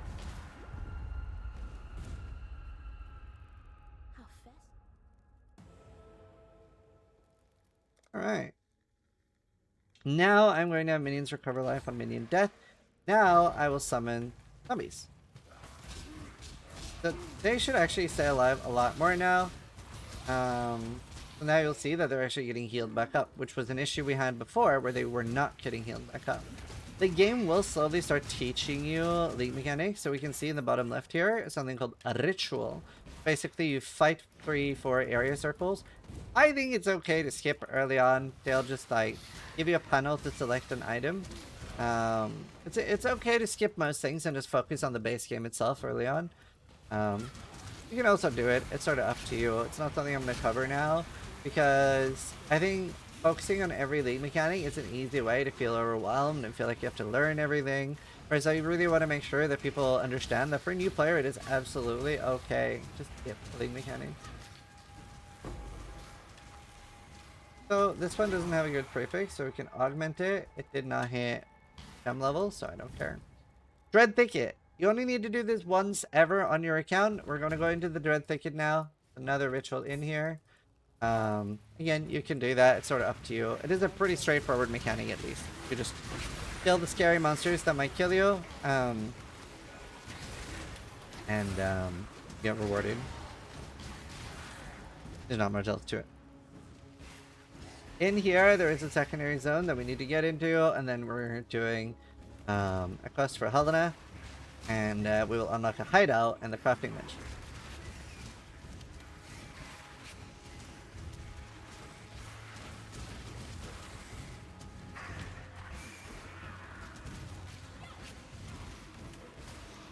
There it is. There's the blue icon. At level 24.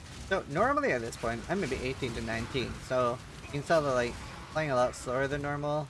Taking my time, which also gives us a lot more power. Really nice. That's like a good thing about that. Yeah,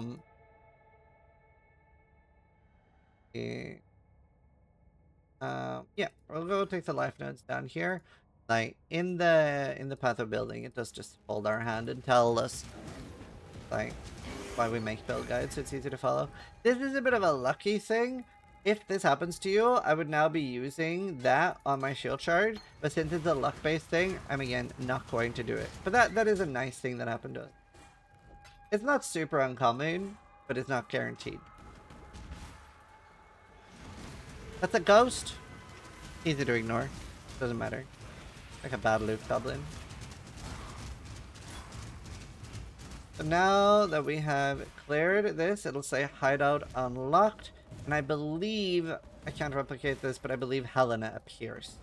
Talk to her. Sure.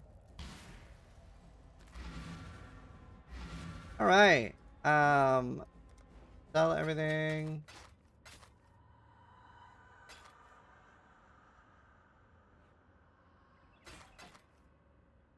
Oh. Oh. We also like care more about the sockets there anyway. Let's see. So I will identify that. You can use the free identify too. That's pretty much the best thing that could have happened to me. Especially now that we're about to get a hideout.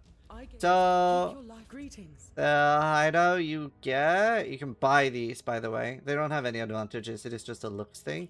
You get this one, so I will use this one so you see familiarity. I think they all might be stacked in the same area when you first get it. Now we have access to the crafting bench, and this is why you want a bunch of transmutes, sell a bunch of blue items, a bunch of rare unID'd items. We want to fill up our resistances now. So I'm going to take my items, search for res, and these are all unlocked by default. This account has exactly the same progression you do. You can scroll down and see all the things you can unlock and where you can unlock them, but this is all the default stuff you're going to have. There. One can have lightning. No, wait. Oh, it has... can have life, but we're not gonna... oh, we could craft that. We're not going to. We don't have that many resources early. We're just trying to get as close to 75 as possible. Now, a very important thing to learn is you can craft on a white item. You do not need it to be blue with an open stat. So keep that in mind. So, blue items is not necessary. Now, I don't have more transmutes. I almost need 14 more shards, and we would be fully resist capped already in Act 2. Look how easy that was, right? Now, this zone, I would have to do backtracking and run through things I've already killed. I'll control click the waypoint, and now I made a new zone, so at least I get to, like, walk through a clean zone that I haven't killed monsters in, just for a little bit more XP. You don't need to do that. You can run through what you've already cleared. What's wrong with that? I want to kill more. More power. Especially because we haven't really found any like damage gear, right? So mostly you'll find a bit more like minion damage maybe. Or you'll find plus gem level. You can later get gem level on helmet. I think you can already get gem level on helmet. I can't actually remember the item level for minion spell skills on helmet. I think it might be like 50. Well, pretty early. So we can already have quite a lot more power. If you took your time, you could literally over double your damage right now compared to what you're seeing.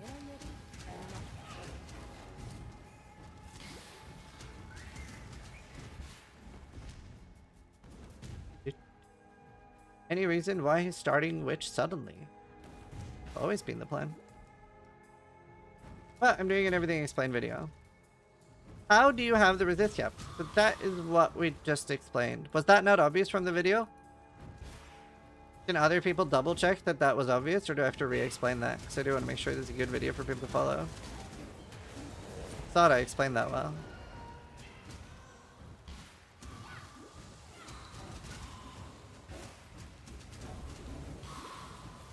I'll let chat answer.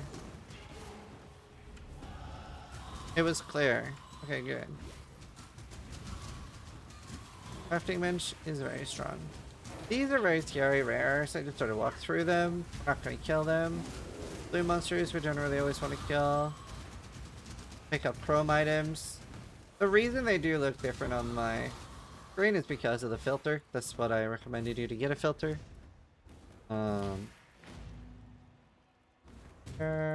This place does not unlock unless you have the apex. We do have. We identified those boots and they weren't better than our current ones. So that's sort of what we're looking for. Boots are definitely one of the items that you're always looking for. And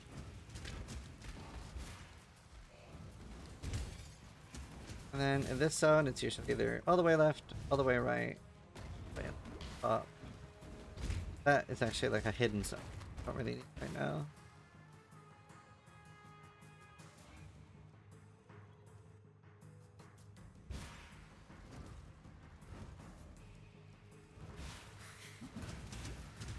But yeah, so if you were able to follow along with that, being able to be resist cap this early is actually really easy, but it is very powerful because it is super simple. If you were about to take 1,000 damage hit from something, you have 75 resists, take 250. It is that easy. So it's a very, very large part of your damage reduction.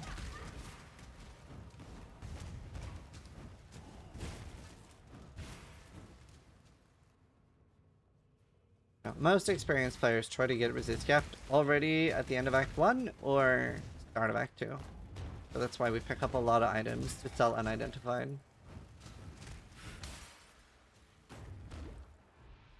Alright, we can click the Dark Altar here. I would recommend putting on Lord of the Rings, something like that, and wait for the boss to spawn. I probably do have time to go to the bathroom.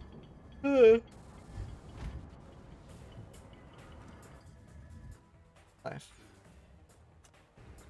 Now we already have 600 life. How much life should you have? Rule of thumb. 300 life per act is a really, really okay rule of thumb for software. So in Act 5, having 1500, Act 10 having 3000. This boss has a bunch of different moves. It does summons. Our summons are better than his summons. Winning.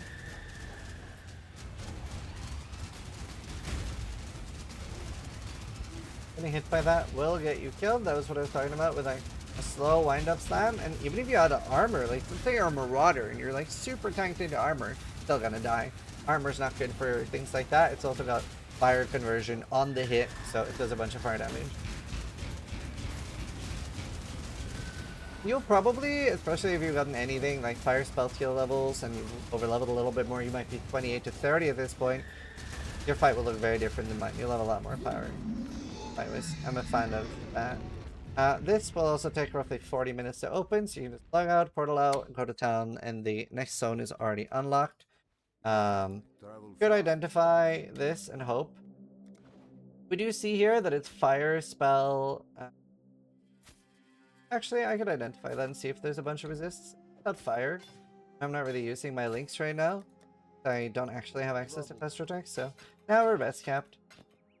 We'll sell everything else. Here are jewels. That's like a custom way to, you'll see on the skill tree that there are jewel slots. It's pretty simple. You just put them in there. If you found something with like minion damage and life, you would get life and your minions get damage. I do need to go to the bathroom real quick. I'll be right back. If you guys are enjoying the episode so far.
I'm back. 20-minute podcast. This will be a shorter episode, but I think that might be okay since everything's very top heavy. So we did just unlock the crafting bench, and you will find crafting recipes, some in hidden areas, some strewn around the world. This is movement speed, so this one costs 3 Orb of Augmentation. The Orb of Augmentation, if you don't remember, is the one that like filled in. So if it already has a suffix, it'll add a prefix. Doesn't interact with the rare items, only interacts with players. If it has a prefix, it'll add a suffix.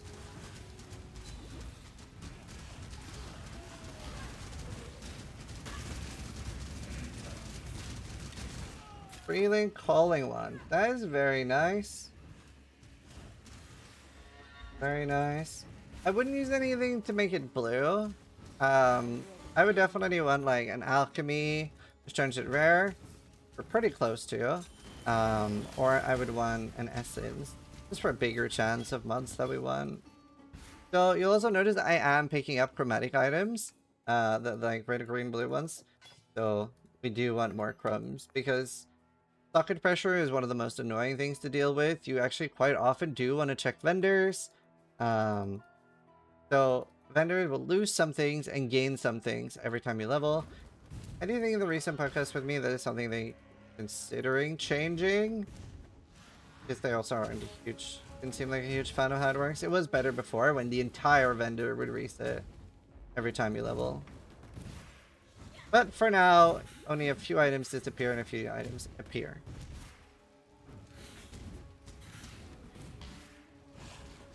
I think there's right now we can explain. 2 stone rings. They have between 13 to 16 of 2 resistances. So, while a ruby, sapphire, and topaz ring can get up to 30, in theory these can be 32. So, 2 resistances, but you can get a little bit more. Nice. And mana flask. You do want to try to keep your flasks up to date. Flasks are very important. So you can also start seeing like this is a ghosted monster. Again, mostly a mechanic you can ignore, but it just does make him more powerful. It also will drop more likely to drop rares, stuff like that.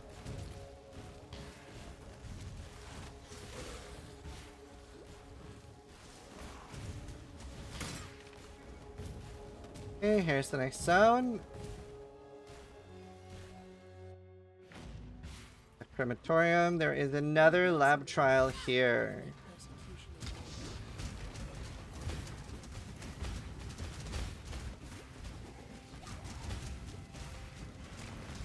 So here on the bottom left is the lab trial, and below that is another little mini boss we have to kill. Heidi, who we've already seen before, and you will be seeing her again a lot. She's also the act boss of this act, act mini boss of the next act. She's everywhere. You never get rid of Piety. No, you do. Rid of her. Allow your wisdom to be tempered by the flames of the past. Another ghost. That is actually a very scary one. It causes things to like detonate for part of their health. Be very deadly on hardcore. Got everything we want here. We're gonna start moving over here towards more minion damage nodes. There she is. One of the most frustrating nodes at Streamer because it changes the way minion damage scales any other skill, so it gets asked about a lot. Doesn't matter for our build though. That's nice. Doesn't matter for our build.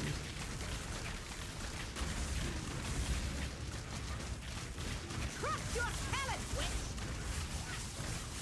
Enough of this!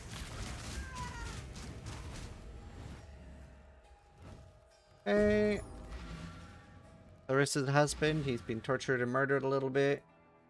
Don't worry, she will have a perfectly healthy response to this. Not worry at all.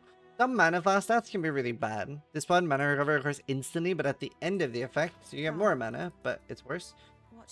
Instant as well, kind of annoying. It's always something you really wanted to like slowly come back instead of instantly. Slowly come back.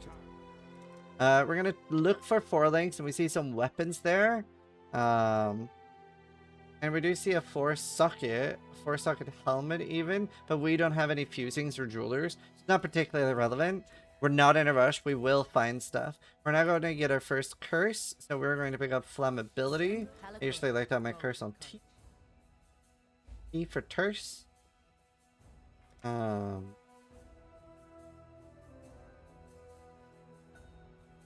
We did find a chance orb. Chance orbs you usually keep. You don't usually use them. Later you will be able to buy maps for them. Map system being reworked, but and more importantly, they're used to buy gems from the vendors. They can be used on a white item to turn it either white, rare, or unique. For unique items in the game too, like we see. And it could turn them unique. It's some are as common as like 1 in 5,000 chance orbs, and some are 1 in like 700,000. Loads of different rarities.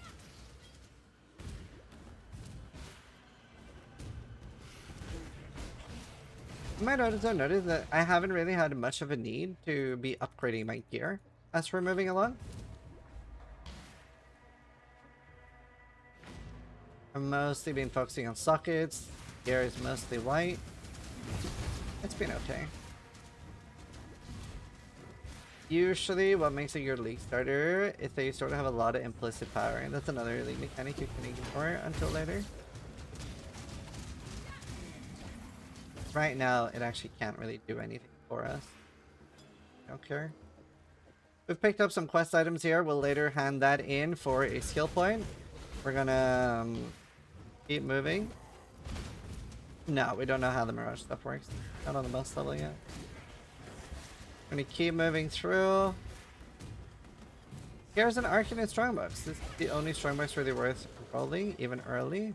So used one Transmute, one Augmentation. There's a big chance to get Alchemy. There is an Alchemy. All Orbs, wow. We're not gonna use them, but we will use the Alchemy. We're gonna use the Alchemy on the Calling one. Boom. So didn't get like some damage stats, but not really much that matters. Lightning skills. Now, this is an example of what not to do and what a Chaos Orb does. You would not do this. You would use this to buy off other players. Even in SSF, you would not do this. But you could. Boom. But as you can see, you are not going to hit anything. Now, since this is currency that I'm not going to see, I'll show you, like, it doesn't matter to spend it. This would be a good outcome, but it's quite unlikely. That would be another good outcome, but it's quite unlikely. No streamer client, don't worry. We're not going to use this though, because that's like a decision that you wouldn't normally have made. You would have saved that to buy something off other players. You don't really do crafting this early. How long until stalling? 30 minutes. I think Quinn wanted to do it 10 minutes past. I believe he's streaming Marathon right now.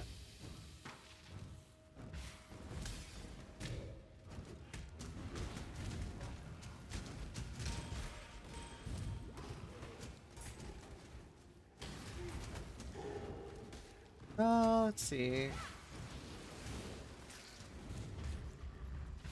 Stalling. Here's another trial. Once we've done all of these, which I've actually a lot of time to show you, but we'll fight Izara, hopefully. Honestly, I wish I had another for these, but hopefully people will still enjoy the start. And it is a bit more straightforward later anyway. It is a bit more straightforward. Yeah, Warlord. Here you see a quest item that we're going to skip. I think it just gives you a belt. I don't think I've done that quest since 2013.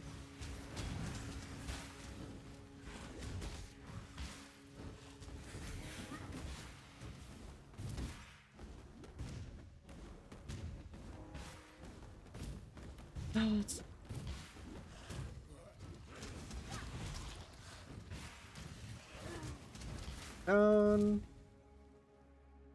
You can see that while we're progressing, the zone level is increasing. So now we're in a level 27 zone. That does mean that the item level of everything dropped in this zone is at least 27. Anything dropped from a blue monster will be 28. Anything dropped from a rare monster is also 28. And anything dropped from a unique monster is 29. I believe there's not +2 on rare monsters anymore. The game changes so much every 4 months that it's hard to keep track of. I'm 90% sure rare is still +1. No, of course it is. Of course it is.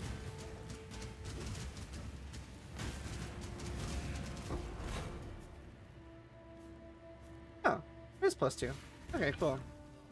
Hard to remember everything. Another essence here with a greed that guarantees life, but it's actually kind of deadly to fight.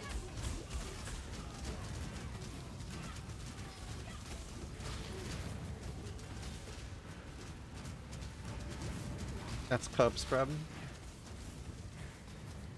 Isolate is definitely going to be the most popular starter skill. Farming by far. Super new beginner friendly, but farming.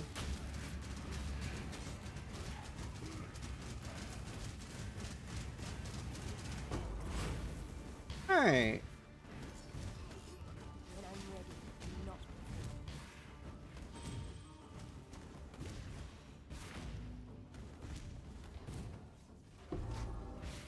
More quest items, we're gonna run through, we're gonna get to docks. This actually used to be one of the farm zones of the game back in the day when we didn't have endgame content. Or there were more acts.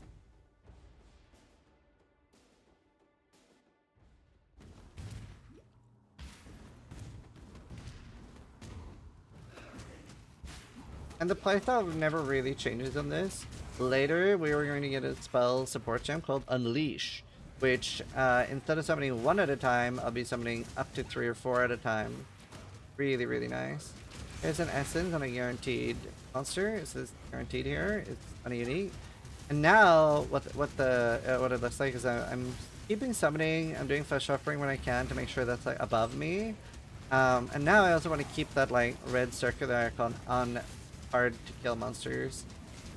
Make them take more fire damage. There's a bone ring. They can roll some minion related stats. Normally you don't use that early on in the campaign. It's so hard to get actually good stats that matter early.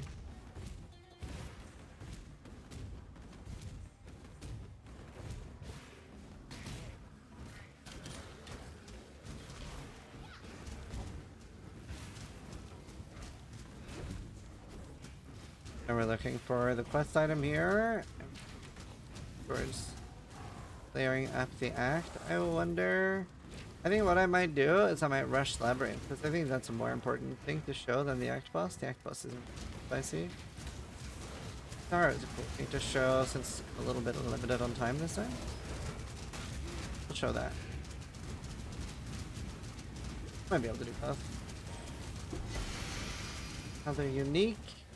Most uniques are sort of whatever, because it's unlikely they're going to hit one for the build you're playing. There's not anything that's like, super important. We go up to Hargin and heal points in return for the busts. You never want to sell uniques unidentified, because they will...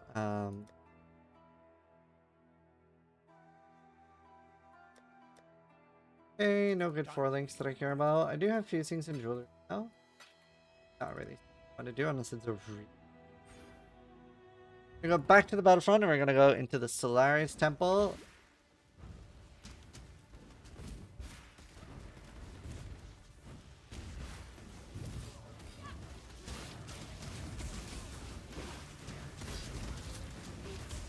Alright.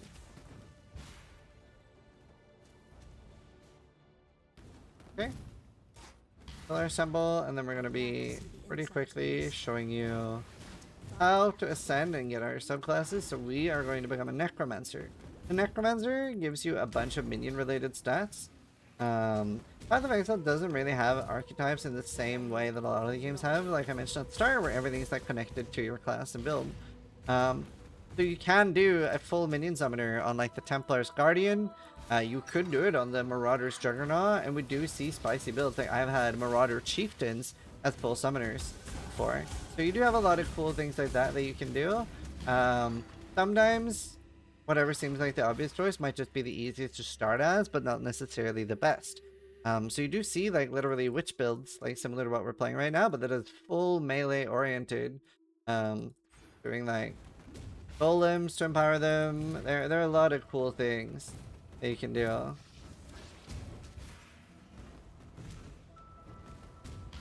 Very cool.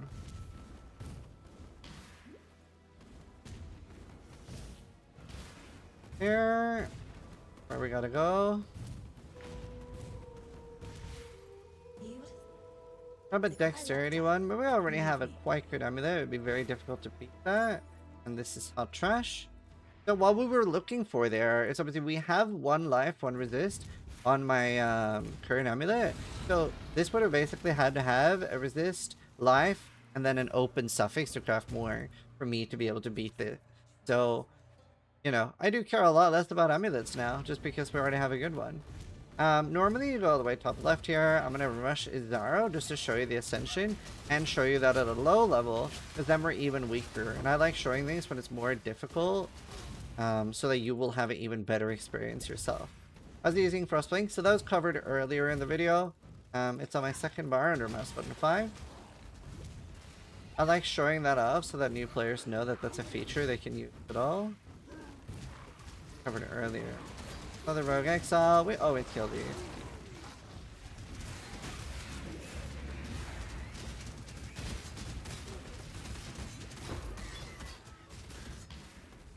Deadly though. If you follow like top left here with the road, you get to a zone called the Library. I don't remember if on this build you actually care that much about the library, but basically what the library unlocks is you can then buy gems from every other class. So, you know, Duelist and Ranger and a few others get faster attacks. Now we would be able to buy that. So it's useful to do. It's useful. Skeletal Shrine, and some shrines can be annoying, not necessarily for this build, but let's say that you don't want the skeletons, or you get a Brutality Shrine which causes things to knock back, you can right click it up here to delete it. So now we have gotten all the trials. I am now going to show you Ascension, and then I think we'll wrap up after that. So this is a shorter one than normal. I think I do have one from last league. There's a normal longer and also shows a bit of maps, I think. Got a little bit short on time due to the podcast and stuff. In here, there's a website called PoE Lab, which suit size small updates. They do every day, pretty much. Or someone else helps out sometimes. But it just shows the layout. So this is like not a roguelike thing, but it's like different every day. Like some secrets and stuff like that. In the normal one, you can just go to the top. Go north. Always north, but sometimes it's northwest, sometimes it's northeast. Zizaran, you have to fight him 3 times. And you get a craft right before.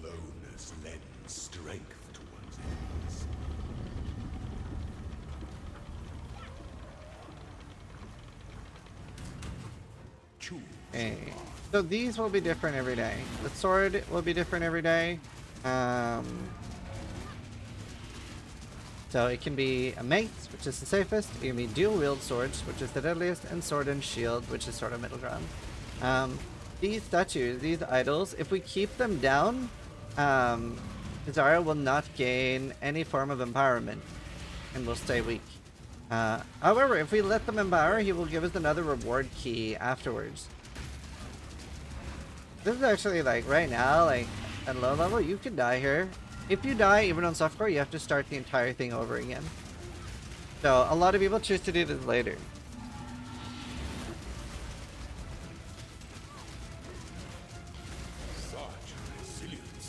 There, easy peasy.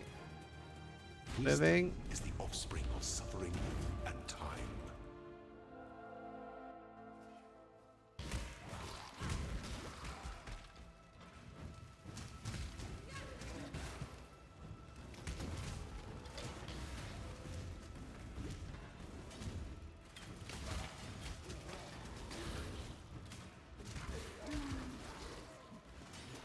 Okay, so that one was like a bit of a, not a complete dead end, but there is a better path. I click those. Now all these traps do percentage-based damage, so if I had 10,000 life right now, I'd be taking roughly the same. Make sure that you... The main thing with traps that you want to learn early is that they just don't have enough surface area to kill you when you don't panic. If you're just like sprinting through them, that is a lot more safety. A lot more safety. An emperor strikes without hesitation. An emperor is only as efficient as those he commands. Here's another one. These are like 3 lieutenants, and they will also like buff him a little bit. So if we don't kill him, don't kill the lieutenants, then he'll give us a key. Ow. But it's pretty hard on a minion build not to kill them. We sort of just kill everything. I'm just using my Desecrate to make corpses, Flesh Offering to buff our minions, then I'm cursing Zara to make him take more damage. I have the first lieutenant dying here, whether we want to or not.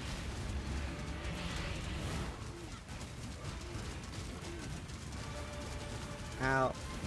Is a life sentence.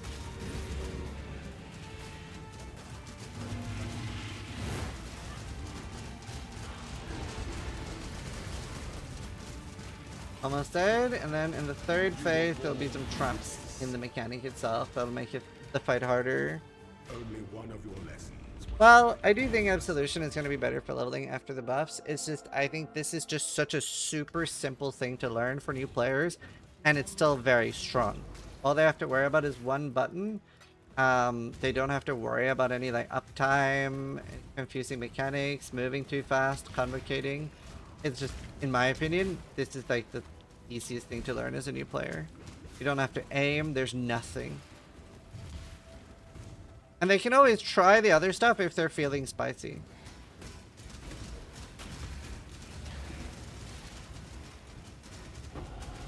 I no longer need fear.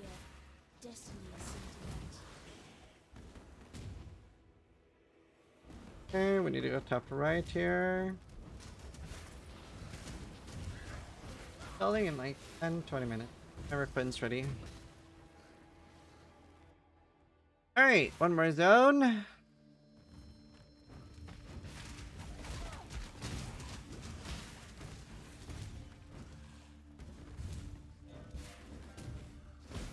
Alright, without the polymers. I tried it a little bit. Left. We get a decent amount of XP by being here too, this early. An aspirant. Yep. If you're coming late and asking if anything was explained, then yes. Everything was explained. Our throne is the most deep. But this is mostly meant as a YouTube video that you watch from the start.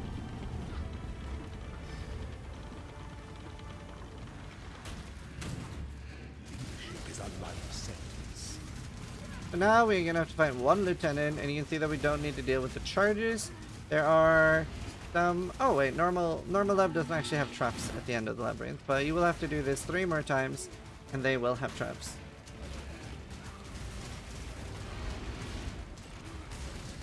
You might notice that I'm doing pretty much the same thing that we've done for every fight, to stay so sort of close to them and run in circles. Are you a martyr? That never stops. Sort of sorts you out for Path of Exile. Welcome to Path of Exile. I hope you enjoyed your stay. I do have previews, everything's explained. They're still pretty relevant, to be honest. It's like not really anything. The basics of the game doesn't change too much. If you do want to see an even longer one, I usually do. I do think this explains the majority of what you need to get started, and it's a little bit more digestible. Failure is an illusion. And I will have a separate endgame mapping episode later. Delight in We get a your key and a bunch of rares. Scattered. And we get to do Transfigured Gem. goddess of justice. Bunch of things we can sell for like alchemies. Receive our blessing. So Embrace our gifts. we might want like a green active gem. Let's see, we're gonna do Necromancer here. And let's say you misclick, you just click again and click change as long as you haven't allocated your points. So there's nothing wrong with sending the wrong one. Don't worry too much about that. Just it's expensive to switch later. Not expensive, a little bit more tedious. So now we would be taking Commander of Darkness, gives us even more resist early on. Pretty big. And more damage. And our minions get damage. Here we get a Transfigure Gem. Depending on what build you want to do, you might want to try a ranged anime weapon. Then you would like an anime weapon gem at this point. I can also just use my Desecrate and then buy a new Desecrate. Now I'm looking for anime weapon of ranging. If I was going to do that build. I didn't get any of these, and maybe none of these are good. Then you can just click escape. Or like hit that button, and you don't have to take it. You don't have to ruin your gem. If it's not the one you want, and it's not something you're going to think is going to sell. That's hard to know for a new player, but I wanted to know, a lot of people don't know that you cannot force the gem into something. We're going to end it here. Like I said, I did one of these last season too. We can link to that in the description for a longer one, because these are normally 5 to 8 hours. But either way, I hope this helps set you up on the start of Path of Exile. This is why we do build guides and stuff like that. Let me know how you feel about a shorter one that like it's just very top heavy, explains all the start. But we'll probably go back to doing longer ones. Either way, thanks for watching. Sub if you liked the video, but more importantly, try to die than I do.